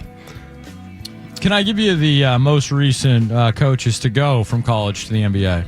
That would be John Beilein. Oh, from where, Skaz? Where'd he go? That would be Michigan. How about Billy Donovan? I would say, successful, no. But, his team stink? No. Oh, no, OKC, he was good. Fine. Where was he in college? Florida. He won 2 titles. Okay. Brad Stevens. Successful. Didn't win anything. Chicago Bulls, that would be Fred Hoiberg. Not bad. Sucked. How about Reggie Theis? Theus? Exactly. Any relation to Daniel? He was on a show called Hang Time that I watched in the 90s. Who's the fat guy? Well, he's not fat anymore. Okay, Departed. The other guy that was the cop, black dude that was in the academy with him. Oh, Anthony I know. Anderson. Yeah. Anthony Anderson. What was my point? Oh, yeah, he was on the show, Anthony Anderson. And there was a girl on the team. And Reggie Theus was the coach. It was called Hang Time, Hanging Together, Putting It on the Line. Hang Time, we'll always remember me and my friends at Hang Time. No. Me and my friends at Hang Time. How about Mike Montgomery? No. Lon Kruger? That's a great name. Louisville, right? No. 69 and 122 in the pros. So, how about Rick Pitino? Not good. Is John Calipari on that list? John Calipari is the last name on the list. He went 72 and 112 as the head coach of the Brooklyn Nets. The most successful New coach Jersey. is Brad Stevens, but he never went to a finals. Yep. And nobody else went to a finals. I don't believe so. But Billy Donovan was a good coach at one point in his life. Still could be. Could be. Just not in the NBA. And I mean, how did it work for the San Francisco Giants yesterday? You know, I don't know if you saw this one, but they hired a college coach as well. Doesn't seem to be going too well over on the Rafael West Devers Coast gets the first base. He's got an issue with Father's Day, Devers, huh? Yeah. But he waves off the coach. That was like a scene out of Major League. Yeah, remember Roger Dorn? Roger Dorn's like, no. Start playing for the team? Yeah. He had a nacho helmet, Roger Dorn. They made him get hit, and they're like, all right, come out the game. Do you know what I mean by a nacho helmet? No ear flap? Yeah. That was was that Major League 1 or 2? 2. Yeah, because Major League 1, he goes strike this guy out after banging his wife. Whoops. That just kind of popped out. Yeah, remember? I love hey, you see Ricky Vaughn anywhere? Wild thing. All right, gentlemen, we'll stick with the movie theme. Ice Cube and Neil Long will reunite in Are They Gone Yet? The third installment in the Are We There Yet film series. The film will follow Ice Cube Nick as he faces becoming a grandfather. Are we in or out on Ice Cube doing a movie becoming a grandfather? I have not seen any of them, but I'm in, and I like Neil Long. And if I'm not mistaken... How does she feel about the Celtics and Giannis, I wonder? That's true. Neil Long was in Boys in the Hood, and she got with Cuba Gooding Jr., if I'm not mistaken. And it was Ice Cube who saw that he was going over to her house, and now they're married in a movie. Is she still with our coach over there in Houston? I think they have an open relationship because she defends him a lot. Is that a goal? That's another one. Is he George Kittle? Who the hell is he? He's humongous. Holland. Big fella. Erling. Who's he look like? Big fan of adult actresses. Oh, he is. Big fan from what I've heard. I'm sure they're a fan of him, too. He's a big boy. Big boy. What if I told you he's smaller than Zach LaVine? Yeah. Yeah, that's just how it works. He looks like the biggest guy ever. How tall is Messi, Skaz? Like 5'8", 5'9". You know what's so funny? If you look at next week, we're in Boston alone, you're going to get Holland versus Mbappe. You're going to get... England's coming here. And then Harry Kane. I thought Germany was coming, too. Who's their star player? Why can't I remember? They got a couple, Joe. Manuel Neuer still hanging out over there. Is Klose still around? Jamal Musiala. It could be Germany-Scotland. This is what I saw on Twitter today. Always believe that Twitter, Joe. The Tottenham. Wouldn't you love if they came back? That'd be awesome. The bars in town. They're in Miami right now. No, but they could come back if... No, I know they can come back, but can they do on Collins Ave what they're doing in Boston? I think they've already had some issues down there. Yeah, they can't place the cones and the statues. No drinking in public. They're getting too hot on the beaches. Not as good food. Again, can you do on Collins Ave? So let me just tell you this. I could do 2 days in Miami. I could fly in through like Hollywood, get a nice car, maybe a convertible top, maybe something like that. Stay at a hotel, hit up the beach. It's warm, generally, the water. I can get some great Cuban food or any Latin food. Empanadas, orange juice. Oh, baby.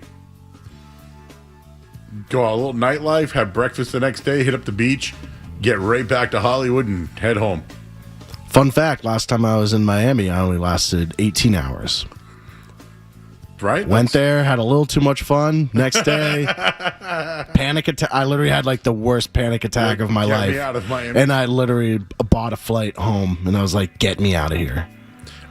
It can be overwhelming there sometimes. It's overwhelming for sure. But everyone is beautiful. Yeah. Men, women, dogs. It's just like you feel like you have to be on like all the time. Like I don't feel relaxation there. There's a lot of drugs going on out there. And like all those bars on the waterfront, it's like going 24/7. Just everyone's hot and getting it and doing. Next. All right, we got our first look at Illumination's new original rom-com titled Not Alone. It stars Timothée Chalamet and Selena Gomez. It follows a mechanic and an astronaut who hide 3 aliens that come to Earth for safety. Are we in or out on a Timothée Chalamet, Selena Gomez rom-com? No. Feel like it's going to do okay. You guys like Chalamet? He was. I like Chalamet. He was the guy who played Bob Dylan, right? Yes. Marty Supreme, Dune. Selena Gomez is in it. Yeah, she's fine. Yeah, sure. Let's do it. She does that show with the old guys there, Yeah. Steve Martin and Martin Short. I'm in. Yeah, it was funny. Joe, you just sent me what Skaz said. Hey, Joe, looking at Twitter. Yes, I was. You know what I'm doing? I'm not announcing anything I see until the thing It's done. Yeah, no more no more Now, I'm ports. not looking at the Kelshi odds anymore. Chris B. Haynes just said on a show that Boston are the front runner. Yep, that was what we saw. And, I'm with you. It's getting. My brain is but like, dead. who haven't we heard from right now? What if Woj came out of retirement and just was like, that would be great. just like, yeah, you guys are all still levels below me. I don't even have to be in the game, and I run the game like Messi. He is he's not in the game. He's in Miami partying away. Then he comes back. He's the best player in the world still. I don't know how Messi's doing it.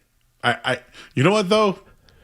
You know how like there's Gretzky's box, behind the net there? Yeah. His office. They got Gretzky's office. What do they call it? His box. What do they call it? Messi's playpen? What is that? Like, Messi is amazing in that area. I'm still shocked he missed a penalty kick. I think he did it on purpose. He didn't want to set the record on a penalty. He's got a flair for the dramatic. He wanted to earn that record, Joe. That's my spin zone as a Messi guy. And on the same day that Diego Maradona did, right?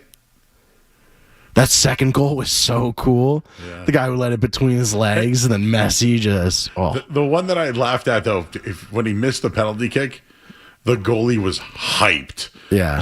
And when he scored the goal after, I kind of wish he, kind of just clipped his, shin off his face. I don't know. I don't know why I felt that way. He, got so amped that Messi missed.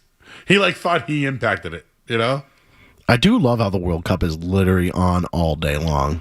It is a nice, refreshing there's thing. Been some, okay, overall, it's a hit. Absolute smash. 9 out of 10, awesome. Some of the draws have been a little painful. I didn't. Did you think yesterday was good? Watching Spain do what they did. I mean, if you're on the right side of it, it was nice. But I mean, I can understand why that. But this is the groups. This is kind of what you get in the group stage and in its expanded tournament now. I think this was a little bit to be expected. You get the Cape Verde, Cabo Verde, depending on who you're listening to. You get that, and you get Iraq, a team that's outside the top 60 in FIFA in a tournament like this, and then you get a great game like Norway, Senegal. I think Algeria. I believe it's Jordan tonight. You'll see Riyad Mahrez. That should be a good game. But this is the group stage. The real tournament will pick up when we get to the knockout stages, and obviously when there's actual drama on the line. Just to give you an update on that, Chris B. Haynes, I can expect something to be done by the end of the day, but if not today, most definitely on the day of the draft. Right now, I'm hearing Boston Celtics, not the Miami Heat, are the favorites to land Giannis in a trade, which is kind of what we said already. But and I think he said also in it that Miami Heat were not at the top of his list, which insinuates the Celtics were. If you're Minnesota, would you jump in this? I certainly would. I mean, is it Ant Edwards? Is that what you have to do? No, you ain't giving up Ant. No, but what is it? Probably some collection of Nas Reed. But I just don't think that's strong enough. No, I don't think it is either. Jaden McDaniels is his name. He's a good name. I don't think he's a superstar. Certainly seems Brown is the best. They want to acquire someone they can build around. I just don't think you can build around those guys. So, Anyways, anything else, guys? Of course, gentlemen, of course. A French town is hosting a medieval festival and trying to incorporate a new age MMA twist. They will let medieval battles take place inside MMA cages as fighters face off in full armor with real weapons in front of live crowds. Are we in or out on the I guess you could say, a medieval battle inside an MMA cage? Love this idea. No, in a cage. I love the idea. So, you guys may not remember, but you ever see the movie Coneheads? Dan Aykroyd. Yeah, they would send him to the whatever the big beast name was, and they would try to have to fight this big beast. Well, you guys saw Game of Thrones, right? You know how the guys would get in their big, in their stuff, and they'd fight the Mountain Man and stuff like that. I would love to watch like a joust inside an octagon. Like you push somebody right against the fence and just put in. I'm in on this. I'd be in too. I don't know. I'm in it because you're in it, Joe. Yeah, well, you know what? Remember, since you guys mentioned the Game of Thrones, have you seen Game of Thrones? Yes. Well, remember when they met to have a meeting and they had her dragons? They met and they had people like fight for her. Remember? And what's the difference between the Colosseum that they fought at and an octagon?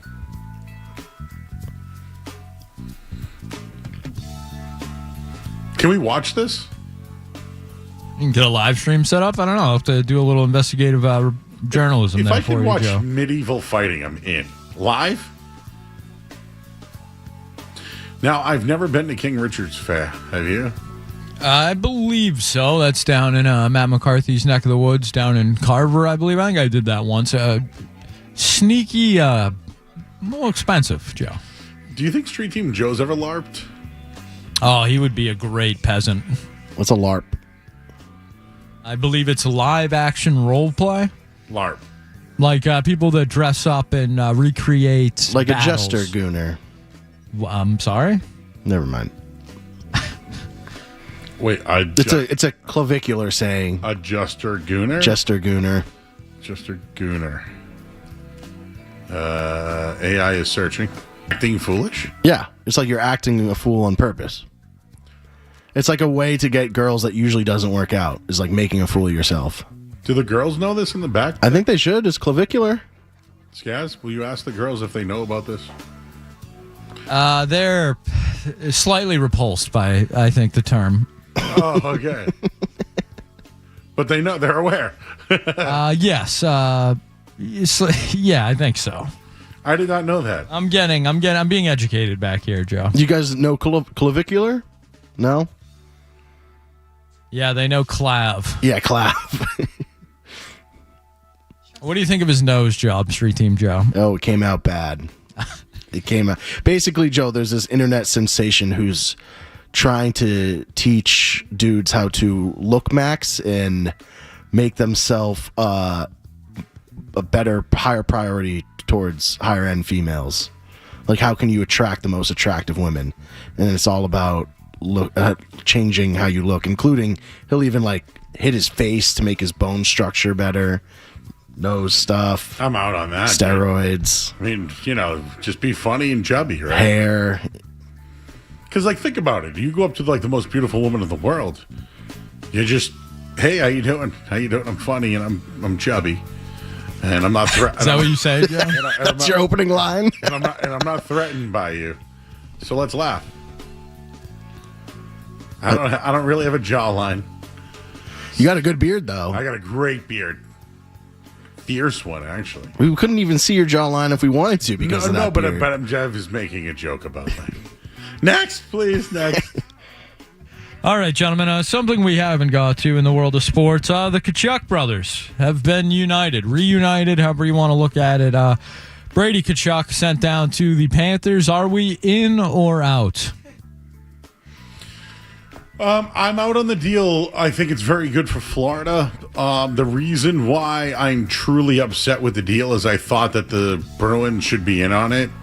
If I take the Bruins out of it and my feelings about that, I think that maybe the Bruins might miss their mark again for another free agent or a big-time player that's available. And this isn't a political take. I hope you understand that. but I feel like teams want to play in states that don't have income tax. So, for example, you go to Florida, you get all your money. You go to the Vegas, you get all your money. How's Vegas? I know they lost the championship, but they're pretty competitive every year, right? Like Dallas is now a place to do that. So I don't know. I just feel like people are choosing markets with no income tax, and it's going to hurt the Bruins in the long run. I mean, he's playing with his brother. That's cool, and a better team. But all it was draft picks. Yeah. I'd the agree. Bruins have millions of draft picks. What was it? 3 firsts and Doesn't matter. 2 They have seconds? millions of them. I would have done the deal too, John. That's what I'm not saying. But I'm saying, but now it's like, how are you going to attract people to come to Boston? they seem to be stuck in the middle a little bit. But what I'm don't saying they? is, if they take $5 million, then think of all the tax when they can get $7 million in Florida and get every dime, or Dallas, or Vegas. Who else? I don't know. I think there's a lot of reasons to choose Florida over Boston at this point. Money including is one of them, yes, for sure. It's a big deal. Brad Marchand's doing all right. But I'd want to play with my brother if he was I mean, that team is good. That's fine. They're like the Hanson brothers now. It's Stu Bennett. That's what it's going to be like. They're going to roll the line out, and they're just going to check everybody. Did you ever watch the Hanson brothers? No. But I'm familiar with the Hardy Boys now. What's the Hanson brothers? You've never seen Slapshot? No. Joe, does this surprise you? It can't surprise you anymore. Is this any A-list celebrities? Yeah, Joe. Who's its star? Doesn't sound like you know much of this movie. You ever heard of Paul Newman Street Team, Joe? Like Newman's Lemonade? Actually, yes. Really? That was a shot in the dark there. That's a good lemonade. Paul Newman's the star of the movie. And that's the same thing as Newman's Lemonade. He plays for a team and then coaches a team. He's the player coach of a team. And they need to save money. They find these 3 kids. It's called the Hanson brothers. They come to the team and they kick everybody's ass. So you're familiar with Newman's Own? Newman's Own Lemonade. They do salad dressings. Great they do ranch dressing. They do lemonade. Did you hear the Tartan Army was trying to? You talked about that in your show. They were trying to steal ranch. Yeah, and then they made it into portable ranch. Joe, so you seem pretty upset that I haven't seen this. I'm a little upset you haven't seen it. I'm a little upset.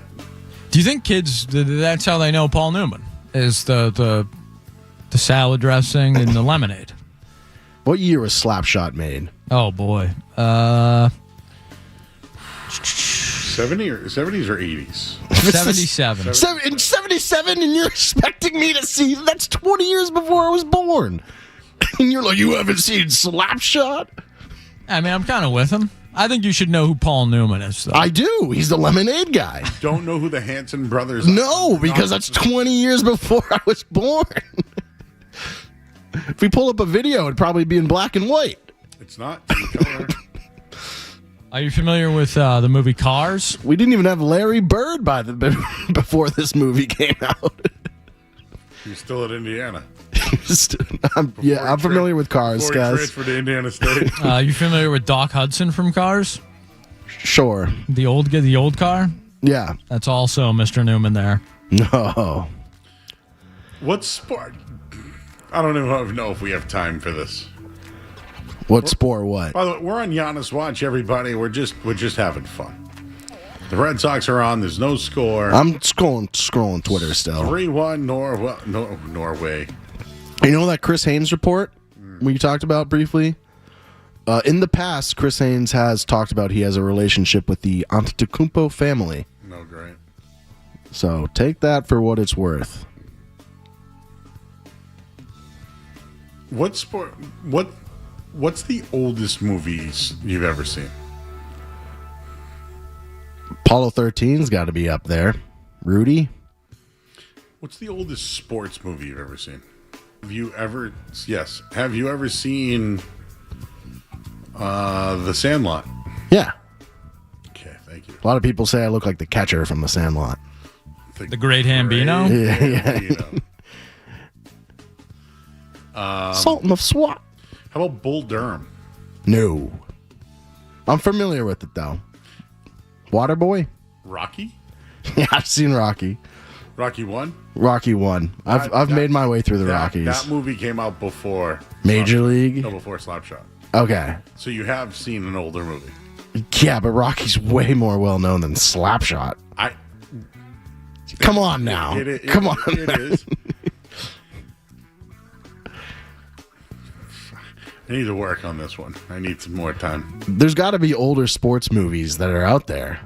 What about football? Like, what have you ever seen? Bad News Bears? Yeah, the original. Yeah. Mm-hmm. What about the Field of Dreams? Yeah. What about A League of Their Own? No, but I have seen Angels in the Outfield. Have you seen Brian's Song? No. That's an old one. The Longest Yard, the original? Who's the main guy in that again? Burt Reynolds. Burt Reynolds.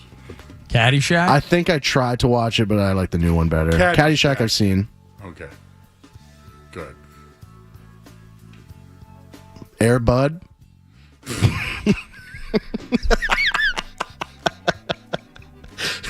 Air Bud 2. What's wrong with Air Bud? It's a classic sports movie. You were probably rooting for the newspaper guy, the delivery guy. Yeah. Skaz, what's your favorite sports movie? My favorite sports movie. I bet you like Kicking and Screaming. Glory Road. I'm actually not a Kicking and Screaming. Wow, I would Ferrell guy, to be honest with you. I like Step Brothers and stuff like that, but he's hit or miss with me, unfortunately. I get it, but it's not always for me. What about The Natural? Came out in 1984. Robert Redford. Never seen it. Love Robert Redford.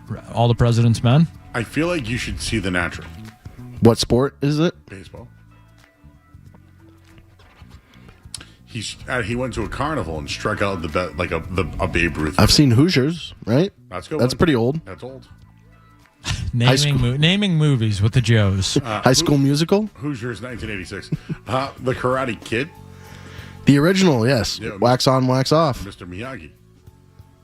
What about Chariots of Fire? Is that a horse racing movie? Horse chariot? Track and field. No. Won't catch me watching a track movie. Robert De Niro Raging Bull. Okay, never mind. We're over. This. I'm not doing movie time with Joe anymore. Not doing it anymore. We need the Giannis news to break, Joe, so I can rub it in Skaz's face. What exactly are you rubbing in my face? I don't know. Just the fact that I was right. About? That Giannis was coming to Boston. I told you weeks ago. I sat you and Chris DeSisto down. You guys yelled at me. You sat us down. Okay, maybe that's not how it went. You sat me down and you guys bullied me into saying I'm an idiot for Giannis coming to Boston. That sounds like revisionist history. It was a bully session, Joe. If you guys were playing a video game, would you trade Jaylen Brown for Giannis straight up? Yes. Yeah. If we were put it in 2K, better than Jaylen Brown, Joe. I don't know if Skaz knows the 2K rankings back there. Giannis is probably a 96, and Brown's probably like a 92. I don't care about the 2K rankings. Well, I'm just saying he's overall. I understand Giannis is better than Jaylen. So then I would trade for him, yeah. So many intangibles, though. That's not what you asked. I know. A man is attempting to break a 40-year-old world record by sitting in a bathtub full of baked beans for 4 days and 10 hours. He's only allowed 30 minutes a day for toilet breaks and says sleeping in the beans feels like sleeping inside a fridge. Gentlemen, are we in or out on spending 4 days inside a bathtub full of baked beans? In, but here's my... out. Sorry, out. Joe? But no, just real quick. Before, you have a pool, Joe? Yep. Just opened. Do you ever sit in your pool too long and your hands get what do you call it? Pruny, yeah. Pruny hands.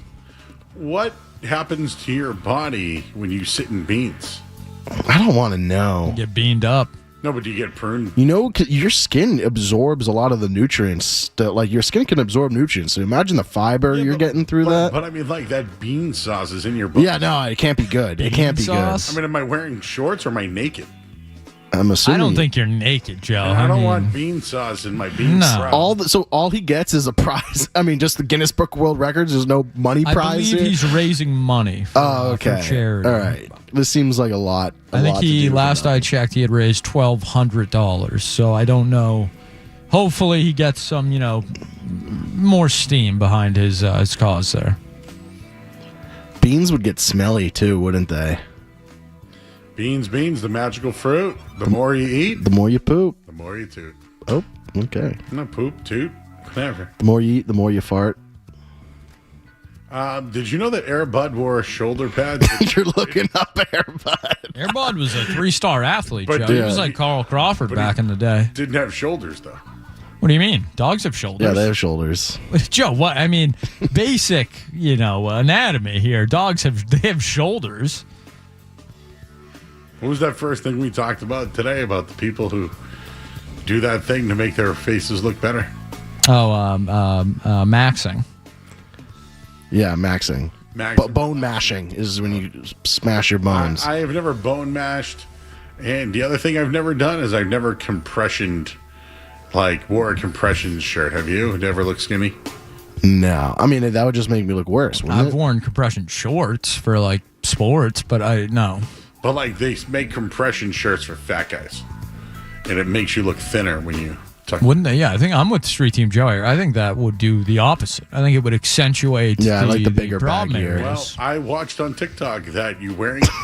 You're back on the TikTok shop, Joe. wearing compression shirts every day actually helps compress the dead, blubber you have in your body.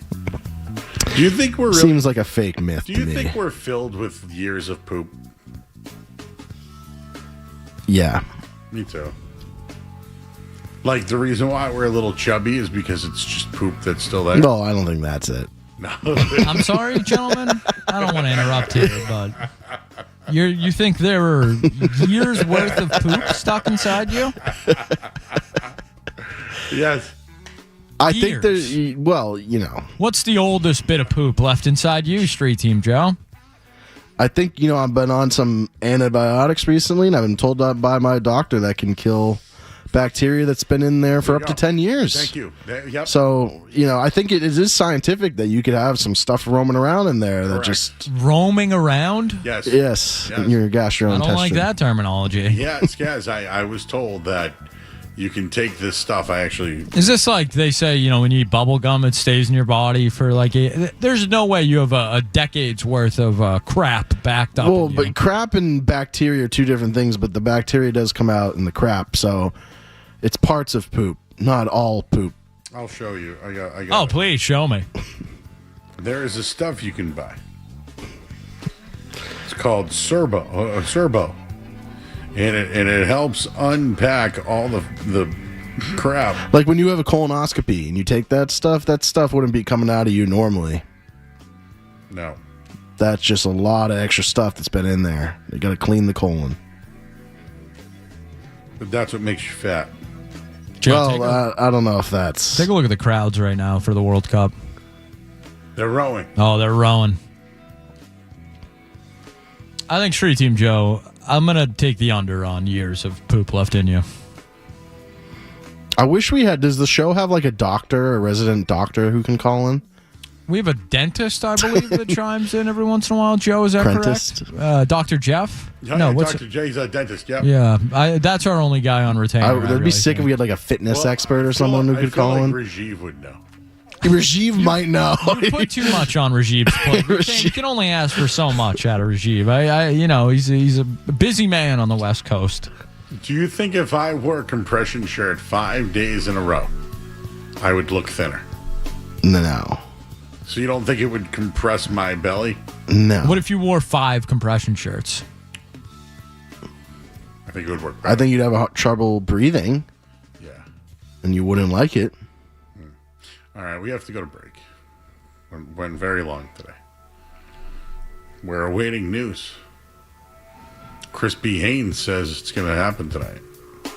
So if it's 11:10 and you are in your car. We have 75 minutes to go. Do you think it's going to happen? I'm going to say no. What happens if it happens at 10:30? Are we here till 11:30 then? 12? I'll go to noon. I'll go to midnight. To noon? Yeah. All right. Yeah, I'll go to noon. Noon tomorrow. That's great. I'll go to midnight. I'll stick around celebrating. I mean, if there's no news, we're not staying. Yeah. It's gonna happen 11:30, isn't it? Like if right I'm when in the we get parking home. garage, I'll stay. I get out of that parking garage. It's taillights. We're getting Wendy's too. DoorDash victory nuggets. Or can we get some Yetos? Yeah. No victory nuggets for Skaz though, because he doesn't like this trade. Well, I guess you don't either. All right. Well, so again, the Red Sox in Colorado 0-0. What's that? What inning is that? 6? I can't see. Top 6. Wow, that game's flying by, huh? Norway's up 3-1 right now, 86 minutes, so they'll close that out. And we're awaiting the Giannis news, and Patrice Bergeron's a Hall of Famer. And I think he is the class of the Hall of Fame class. So this hour, the headline would have been brought to you by DN Van Lines. Take the chance out of your move and make the sure bet with DN Van Lines, an approved mover at Department of Defense. DNVanlines.com. And of course, this hour of the Sports Hub would have been brought to you by Valvoline Instant Oil Change. Enjoy quick and convenient vehicle maintenance this month. Visit NewEnglandoilChange.com. You'll save 15% off your next drive through oil change at Valvoline Instant Oil Change, the official oil change of busy people.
Best duo in NBA.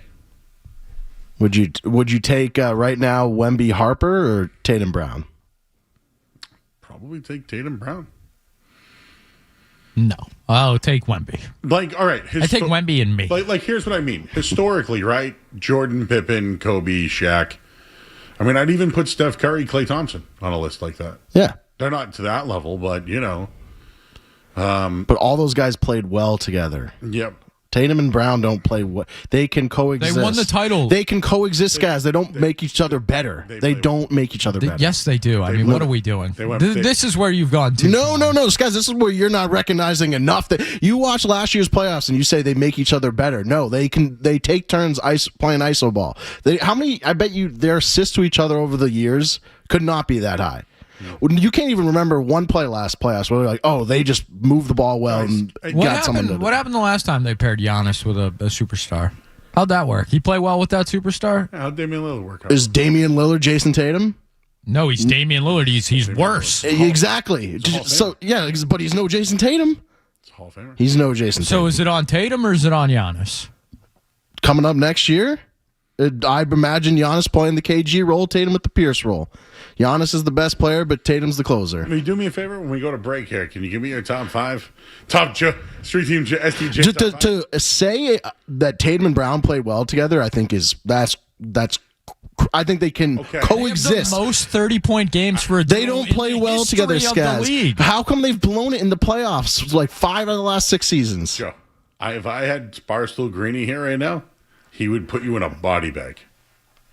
I'm just saying, you have the eyeball test, right? We have the eyeball two of the last years. I'd have you look at numbers and statistics, and I'd have you look at playoff results. And playoff results. So last 2 years. So how are SGA and J-Dub above them then? Did they just failed?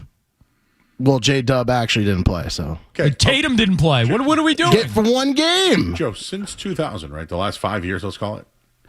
How many times have the Celtics been to an Eastern Conference Finals or a final? But are we counting that or are we counting championships here? See, that's what I'm trying to tell you is that... Does it matter if we make it to the Eastern Conference Finals? Still have success and lose. But has their duo been an underachievement? Right now... It's been an underachievement. I've asked this question to experts, Street Team Joe. So I've asked experts who have told me you could say that it's an overachievement. Overachievement. Yep. One title. Like, here's the deal. The Patrice Bergeron just made the Hall of Fame. I think they underachieved. They went to 3 Stanley Cups, dude, and won 1. When you're great in the NHL, you win multiples, right? Tampa Bay won multiples. The Kings won multiples. The Penguins won multiples. If you can't win 2 in that league, you're not considered that. But yet, when you look at it, only 8 guys won in 15 years or 20 years. They were one of the 8. So is that a success? But how can you say is it a success if you're one of the 8 in 20 years? Yes. Okay, so then the Celtics, if you want to do it that way, they're one of the last 8. But can I ask you a separate question? Is it a success that they're one of the last 8? Considering their roster, you should expect more than one of the last 8. But they went twice and lost 1. Let me ask you this. But they also did lose to an 8-seed Heat team, which is every time they've lost to a worse team, a team they should have beat, a team they were favored against. How about Giannis' playoff runs, Joe? He has. So you're comparing Giannis to JB? They have the same exact issues, except JB's is worse. But Giannis is a 2-time MVP, a Defensive Player of the Year award, a Finals MVP. He is unguardable when he's on his game. Jaylen Brown dribbles off his foot in key playoff moments and throws the ball into the 3rd row and then says his favorite year is without Jason Tatum. What are we doing here? Why are you defending this guy? Oh, he's got more twitches in the offseason than they had playoff wins. And we're all like, keep Jaylen Brown. It hasn't worked for 3 seasons. I would 3 seasons. Strongly disagree. They won a title 2 years ago. The last 2 seasons, guys. Who do you blame last year on? Joe Mazzulla. This is Jaylen Brown. The guy who carried your team to 50. Yeah, he carried your team to a 1st-round exit. Yeah, that's cool. And then went right to Twitch. It was all Jaylen Brown's fault. I think they would go farther with Tatum and Giannis last year than they would with Tatum and Brown. Tatum was hurt, though. For 1 game. And Giannis was, too. So how would they have gone further with them? Giannis probably wasn't hurt. I bet the Bucks asked him to sit. But either or, Tatum and Giannis is a stronger duo than Tatum and Brown. It's not close. Yeah, but you're saying that as if Tatum and Brown have never succeeded. They succeeded, but they've underachieved more than they've succeeded. So then why does Giannis get a pass for all his underachievements? Has he been paired with another superstar like Jason Tatum? Jaylen Brown has been playing with the top 5 player in the league in Jason Tatum. Giannis hasn't had anything close to that. But if Giannis is that player, he shouldn't lose in the first round to the Pacers twice. Let me ask you again, is Jaylen Brown's supporting cast better, or was Giannis' supporting cast better? Giannis' supporting cast was better than Jaylen Brown's this year, not even close. Giannis' supporting cast was better than Jaylen Brown's this year? Absolutely. That's not even close. Who did the Celtics start in Game 7, Joe? That's better than Brook Jason Lopez Tatum was playing in Game for the 7, series. He played in Game Derek 7? White.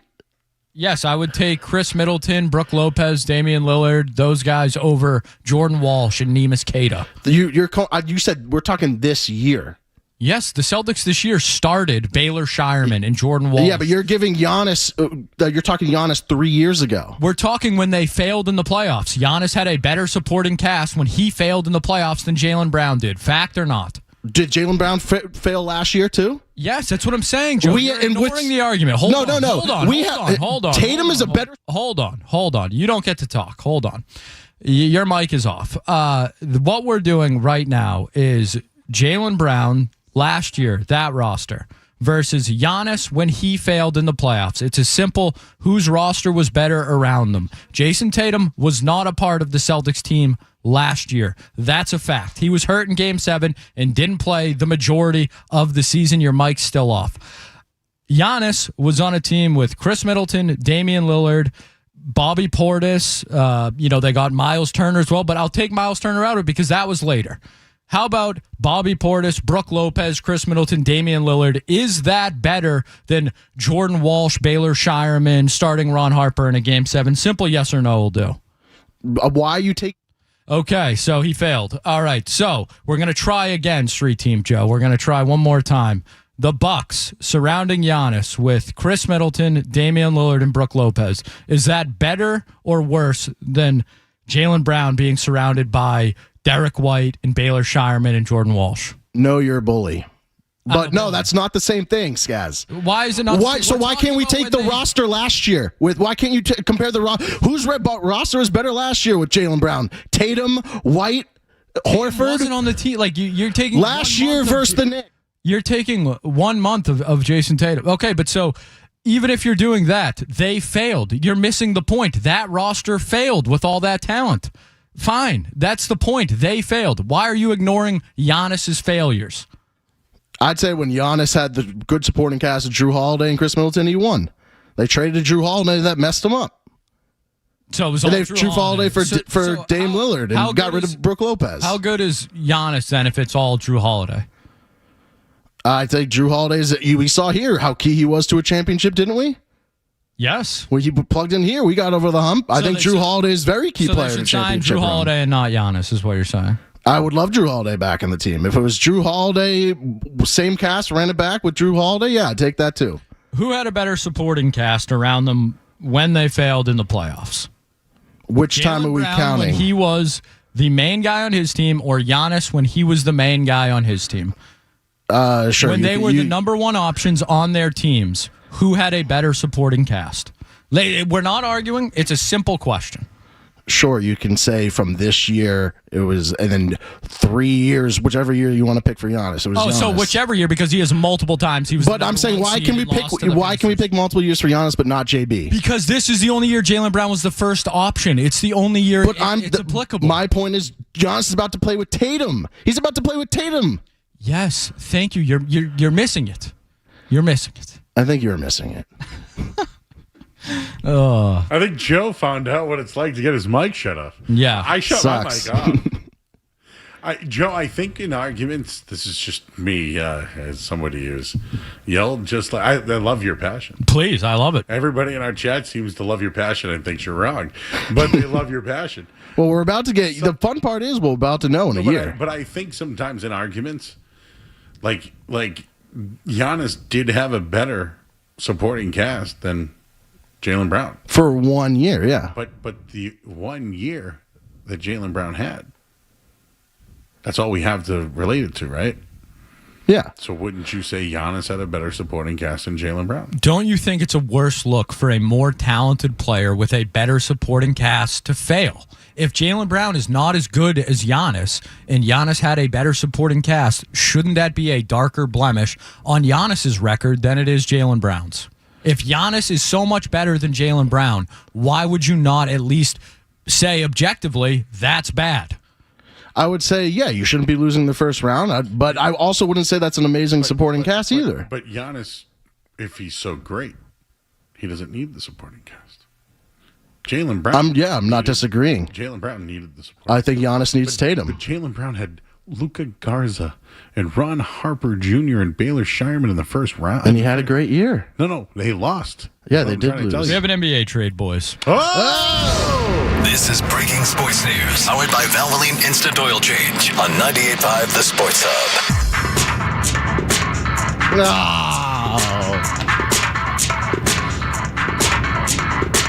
Would you like to do the honors? I got duped. I thought you had me, Skaz. It is a big NBA trade. Yeah, it is. The Minnesota Timberwolves are sending Julius Randle in the number 28 pick in the NBA draft to the Brooklyn Nets in a 3-team trade that sends Nick Claxton to the Chicago Bulls. Sources tell ESPN the Timberwolves will acquire number 33 and number 28 for Julius Randle. Julius Randle for Derek White off the table. There's no way Julius Randle's staying in Brooklyn, right? It's a buyout. He just went from the Knicks to Minnesota, now to Brooklyn. Claxton's out. He's off the table now, too, guys. I get you guys. Yeah, you got me. I couldn't even find it. I'm like searching for it. You're like, want me to do the honors? I'm like, I don't even see a trade. I lost all my points. Just flirted away. No, Giannis had a better. You're right. He had a better supporting cast that year. I wouldn't say it was good though. I will tell you this. So I will concede the point, but I wouldn't say it's good. Your taking ability on the radio was very, very good. What's that mean? Meaning like your passion, your take, whatever. But you wouldn't answer questions that didn't work in your argument.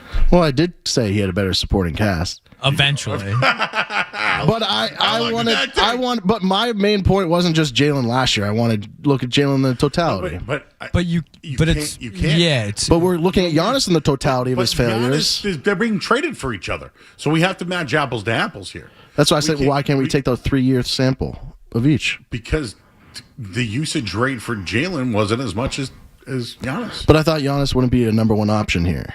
Isn't he not? Well, I don't see. I guess we don't know that question. We assume it's Tatum that they'll build around, but maybe Giannis is 10 times better than Tatum. I don't know. What I do know is that Tatum's better than Brown. But yet people still want to tell me they should trade Tatum. We got that call today, and I didn't even respond to the guy who said it. He asked the question, and I hung up on him because I never answered it. All right, we got to go to break. You guys ready for that? We good? Everyone good? Great. I think that you should. That was good, Joe, and you should cut that because it was. People, everyone in our. I shut the mic off and just hung out. I was looking for food, but I couldn't find any. What food? There's nothing. There's nothing in here but empty bags. I must have had. I wish I could. I wish I was sitting over there so I could have. You know what? Yelled at Skaz while looking at him. You and Street Team Joe got a nice little. I can get Skaz riled up. Even though he shut your mic off, you refused to answer a question.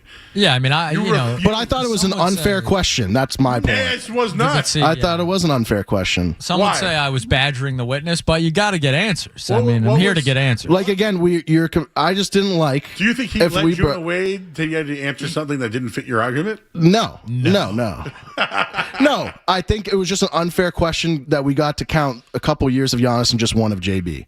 Because I wanted to look at. Do you understand the point of the first option, though? That's why we're doing. But yes, I know I get that. But Giannis wouldn't be the first option here. He'd be the second option. Okay, but that's not the argument. The argument was what they did with their first options and their supporting cast. I understand your argument, Street Team Joe. I'm not arguing that, but that's simply not what I was talking about. Well, wouldn't it be equally as bad? But No, because you think Giannis, which I agree is significantly better than Jaylen Brown. So his failures in the playoffs should be magnified more than Jaylen Brown's. Do you understand that? Okay. First round exits are bad, yeah. Thank you. Like LeBron. So, like, if you view Giannis in such a higher regard than Jaylen Brown, which you do, right? You think Giannis is leaps and bounds above Jaylen Brown, which I would say most people agree with. I think Giannis is much better than Jaylen Brown as well. Because of that belief in how good Giannis is, his failures in the playoffs should be magnified. That is my point. Yeah, first round exit's never good. Thank you. All right, we'll take a break here on 98.5 The Sports. So I do have to sneak in one sponsor read here. John Sewer and Drain Cleaning. We took a dump all over that zone. 10 years of poop in there, Joe. With over 70 trucks on the road because your clogged drain and belly is their emergency. Go to johnsewer.com. We'll take a quick break. Oh, and the Red Sox lead 2-0. 2-0, excuse me. Next here on 98.5 The Sports.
which I don't know if I'm in on. 70s movie? Who was the Celtics star in the 70s? Dave Cowens? Dave Cowens. John Havlicek? No, I was thinking Dave Cowens. That was what I was thinking of. Anyways, we're back here on 98.5 The Sports. And thank you to our YouTube chat who's very confused if that was musings or not. My musings was, and this can do a cheap plug real quick. Joe on the Go is official. We released it. Myself, Greg Story. You guys met Greg last week. I went to a golf course, and we talked about the golf course. And then when we were done talking about the golf course, I went to the pub, and they made us the Tooch steak. It's in honor of a man named Mr. Tucci. And it's funny. You should watch it. I posted it on my social media, and it's funny, and you should watch it. I enjoyed it. And now we have, and I'm going to tease it, but you might see Joe on the go on a go-kart, maybe? So it's not just golf. I've heard people say, hey, Joe's at a golf show. It's not. Some people really worried that it was a golf show. I would never infringe on golfers. You don't have any interest in talking to greenskeepers or, kart girls or anything? You could come to my golf course sometime. And well has Hardy been there before? Westbrook. I mean, Westbrook's a nice course. It's only 9 holes, though. I love a 9-hole course. Yeah. There's a good burger place right upstairs, right after we golf. So, okay. Can we do a minute on this, Joe? Joe helps out at Westboro Country Club. You help out with, you're not a caddy, though. No, just cleaning carts and stuff like that. You ball wash, clean carts. Yeah. Maybe help anybody. Hey, can you go? You're a gopher. Yeah. Okay. Carry clubs. I'm basically driving the carts from the cart barn to be ready to be used, and then when they come in, I clean them and get them ready to go again. So you're kind of like the lot boy. Yeah. I run the lot. Okay. You're a lot lizard. Yeah. Yeah, you could put it like that. Yeah. And then you get tips probably, right? And then you get tips, for cleaning clubs or carrying clubs. Or... So obviously it's a sweaty job. Yes. Is there a pool at this point? That was more offensive than anything I've said to Street Team Joe. What do you mean? Call him a lot lizard. Yeah, that does. I know, I didn't mean it this way. Yeah, you're sliming around in the lot looking for tips. Sliming around out there. Told you I used to sell golf balls in the parking lot. Some guy gave me $100 once, and me and my friends ran to McDonald's. We didn't even take the bus. We just started running down High Park Ave going. And you're kings at McDonald's. Literally $100. Oh my god. Anyways, that's about as much. But you do that, and then do you ever get to eat at the clubhouse or anything? There's a discount, but it's still pretty expensive. Yeah. Well, it's a nice club, right? Yeah. I'm excited, Joe, for next weekend.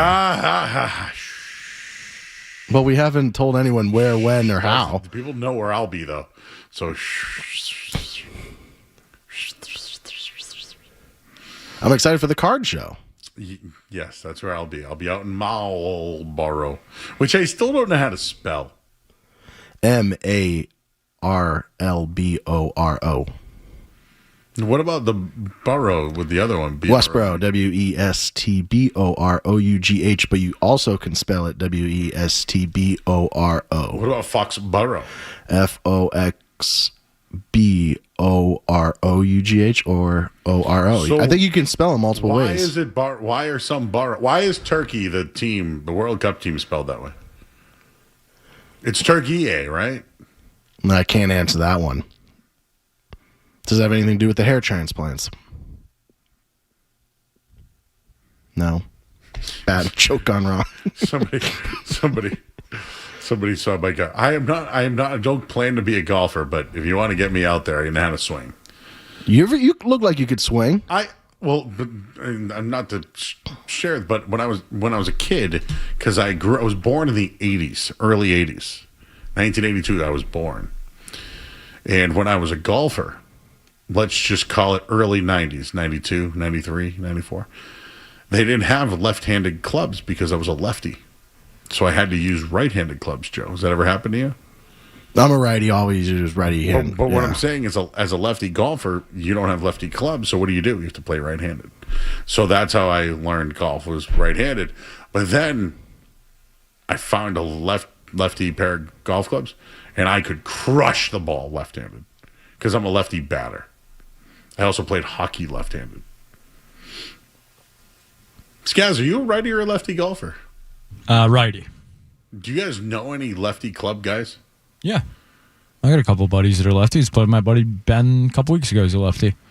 I would love to swing a left-handed club. I might have a couple at the house. Just like mash one. I putt left-handed too. So I like my old club that I had a righty and lefty everything. Wait, Skaz, are you a righty? I am a righty. Skaz is good at golf. You were just listening. I just asked him that. I know I wasn't listening, to be honest. I was searching for Giannis updates. I at least appreciate you telling me you weren't listening. Just how I refused to answer Skaz's question. Yes. Yeah, I was refusing to answer the question. Westboro is near Northborough, someone said. Yes, neighboring towns. Yeah, there's a big card show this weekend. It's called Northeast, 1,000 tables. Lots of people are going to be there. Like athletes who say. It's a huge complex, so. Yeah, I'll be there all weekend. I'll be there Friday, Saturday, Sunday. Plenty of spots to get food after. Blue Square is right there. The Friendlies is right there. We got a Dairy Queen. Joe, there's so many. Skaz, are you going to be around on Saturday? I got some family in town, so he's out. More TBD. See what maybe we'll just have everybody over the house. Come over. I like that. Grill up idea. some burgers. All right, Robert's been holding for a while. Hi, Robert. I'm sorry. No, don't worry about it. You guys having a good time. One of my favorite sports movies, was One on One with Robbie Benson. But that was in '77. But to make I think this deal will go down tomorrow. I'd like to see Trey, what's his face, come over from the Pelicans if that's possible. And then I think we'll get Giannis, and I think everything will be okay. And my take was that it was Joe Mazzulla's problem that this team didn't excel in the playoffs. I don't think it had nothing to do with Jaylen Brown, and he took over the team and helped carry them when Tatum was hurt. But I think he's going to part, and it's going to be in a positive way for him, and he wants to be the center league guy. But I'd just like to say that I think the trade goes down tomorrow morning, not tonight. Hey, Robert, do you ever listen to Don Orsillo at Padres games? Not really. I really don't. The Padres I like, but I don't want to mention the team I like because it's not going to go well with the Boston fans. So I don't want to insult anybody. The Padres are good, but they're just having problems. They just can't. They can't get over the hump. Meaning, they'll be like 1-1, one game out of first, and then they drop 6 or 7 around the playoffs, and it's just they get beat by. They can't get by the Phillies, and they can never get by the Milwaukee, and that's the Padres' biggest problem right now. Sounds familiar. Did you guys see Schwarber over the weekend? Hey, maybe we can do this tomorrow night. But quick answer. Is Kyle Schwarber a Hall of Famer? Yeah. I'd say yeah. He'll hit 500. Man, he'd be cool. The Red Sox let Sox. 2 Hall of Famers go. And I don't think Devers will get there because he's Is Chris Sale Hall of Famer too? So he won't get there, but he'll be known as one of the better pitchers from the era, though. Like they'll mention Max Scherzer, they'll mention, I'm trying to think of some others, but he'll be Verlander. Verlander's definitely a Hall of Famer. He's still going strong. Yeah. By the way, I don't know what just happened in the Red Sox game, but the Rockies suck. But I just saw Ceddanne Rafaela throw a guy out on a hose from center field. It was an amazing throw. But they ended the inning on some weird play that... Was that a double? What the hell just happened? Was that a double play? The inning's over. I don't know what had happened. Was that a triple play? It couldn't have been. This is what happens when you watch the games while you... I really wanted the Giannis news to break tonight, Joe. It's just getting sad. Did you know Julius Randle's value is that low? Well... Should I have known that? You know what it is? I think he has an expiring contract, so they can buy him out. I don't know. I just thought he was... That dude ain't playing in Brooklyn. Yeah. But I just thought he was... Wait a second. Could they buy him out and he sign as a free agent somewhere for like a veteran minimum? No, he's getting paid. Julius Randle? He's having like 25 and 11 in the playoffs. But if they buy him Maybe out. not this year, but last year. But if they buy him out, he's essentially a free agent, right? So they'll probably trade him then. The report is the Timberwolves are going to start Naz Reid at power forward going forward. That from John Krasinski. But Julius Randle, as far as like he's a all-star player that's available. That's a big. And if you look at the free agent list, I don't know, would you rather Robert Williams or Julius Randle? And remember Claxton was always kind of linked to the Celtics as a big? I don't know. Julius Randle to me is a hell of a post player. Yeah, he plays with tenacity inside. I guess this playoffs he didn't have a great playoffs. Are you saying are you talking Celtics wise? Like, would you take him on the Celtics? I just think in general. No, I just think he could be a problem for anybody in the East. Like Detroit. Let's say the Detroit Pistons get Julius Randle, and then they have Beef Stewart off the bench. And Duran. That's a thick team. Celtics can't match that. Bill is in Philly. Hi, Bill. Hey, Joe. Hey. First time caller. Thanks, buddy. Yeah, I was heard you talking about the left-handed golf clubs there. Yep. And it made me think back to when I was in Little League, and I batted righty for 3 years. I was the worst player in Lynn, Massachusetts. And my coach come up to me and said, "Why don't you try the other side of the plate?" And the rest is history. I was one of the better players coming out of Lynn. Lynn. Fraser Field, kid. Lynn. Yeah. Manning Bowl. You're always talking about the, where to get the best takeout. And I grew up in Lynn, was there for 30 years, and you get on Western Ave, and every other corner, you have your roast everyone had a different sub shop they went to there. Yep. Angelina's. Did you go to Monty? The Earl of Sub. What about Monty? Oh, yeah. Monty's, yeah. Fosse's? Yeah. Yeah. Rowley's Tavern? What tavern? Raleigh's? No, I'm not familiar with that one. I've been away for a while. No, all right. It's a big market basket over there now. Oh, is there? Yep. Yeah, the last time I was there, I drove down by the Manning Bowl there, and it all changed. They got all these condos up now. Yeah, Lynn is turning into one of those. You can buy. It's a very affordable living out there, as far as buying a house. Yeah, my sister still lives there. She was the matron at the police department for 20 years. Oh, okay. So, well, anyways, congratulations on your lefty hood. So he was a sucky righty. Tale all this time. Said, "Hey, can you bat the other way?" And the rest is history. Did you make it to the pros? Actually, Lynn put out a lot of. Ken Hill was a pitcher from Lynn. Was Tony Canigliaro from Lynn or Swamp? They said Tony Gwynn. Canigliaro. Okay. Tony C got hit in the head. You know. Dude, I know that story. I've seen Fever Pitch. Okay, thank you. I have to. You know what I just thought of about Randall? That Cat trade is horrible for they flipped Cat for Randall, then flipped Randall for nothing? Claxton. No, they didn't even get Claxton. They're going to re-sign DeSumo and make another move, would be the guess. Yeah. And they have that 30. But still, you're getting rid of Cat, who just had a great finals. It is kind of sad that they went to a final, Western Conference final, and came away with nothing, and Cat won a championship, and Randall's going to get paid.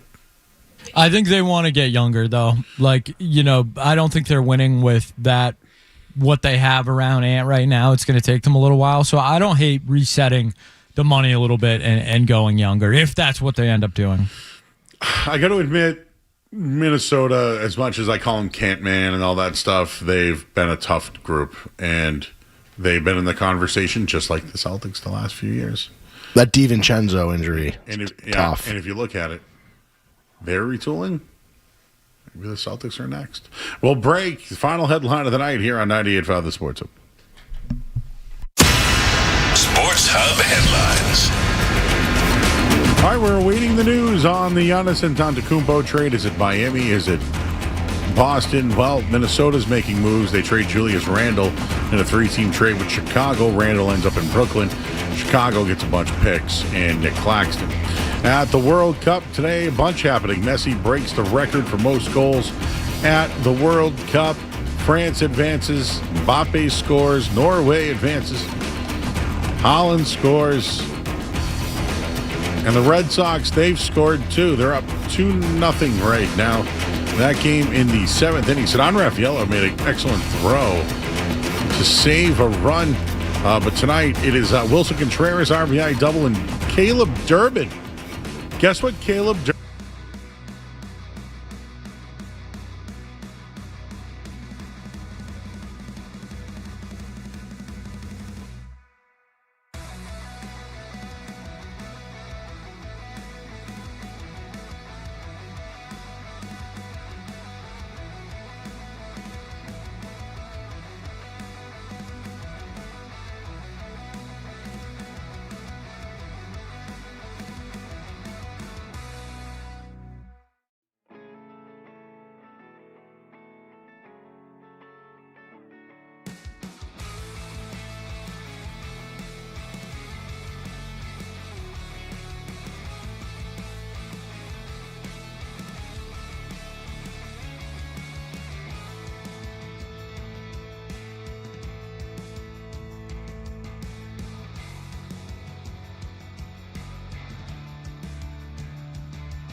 big.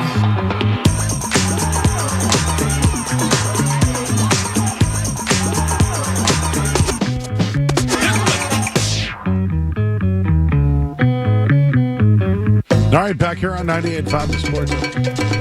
Watch out. Have you seen I Now Pronounce You Chuck and Larry? I've seen that, yeah. That song is from this movie. Which Jessica was in that movie? Alba. Oh, baby.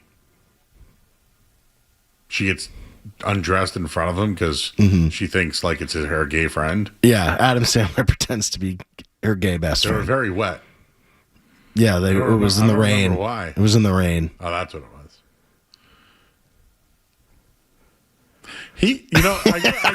Real quick, I know we got to go. Where are you going with this, Joe? I always thought Jon Favreau always went big. Like, for example, his wife was Sofia Vergara in the movie The Chef, and his girlfriend is Scarlett Johansson. Swinging hard, right? Right there. Adam Sandler? Salma Hayek.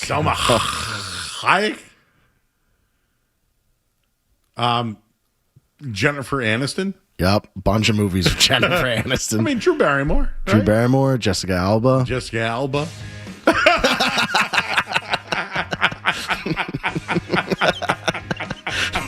That was good. Oh, we couldn't get to your calls tonight. I see. Oh, Sarko, we left you on hold. Rich in Boston's on hold. Dan is on hold. I can't believe I didn't see all these people. Well, we're going to hang around for another 8 minutes, but we're going to be gone for the night.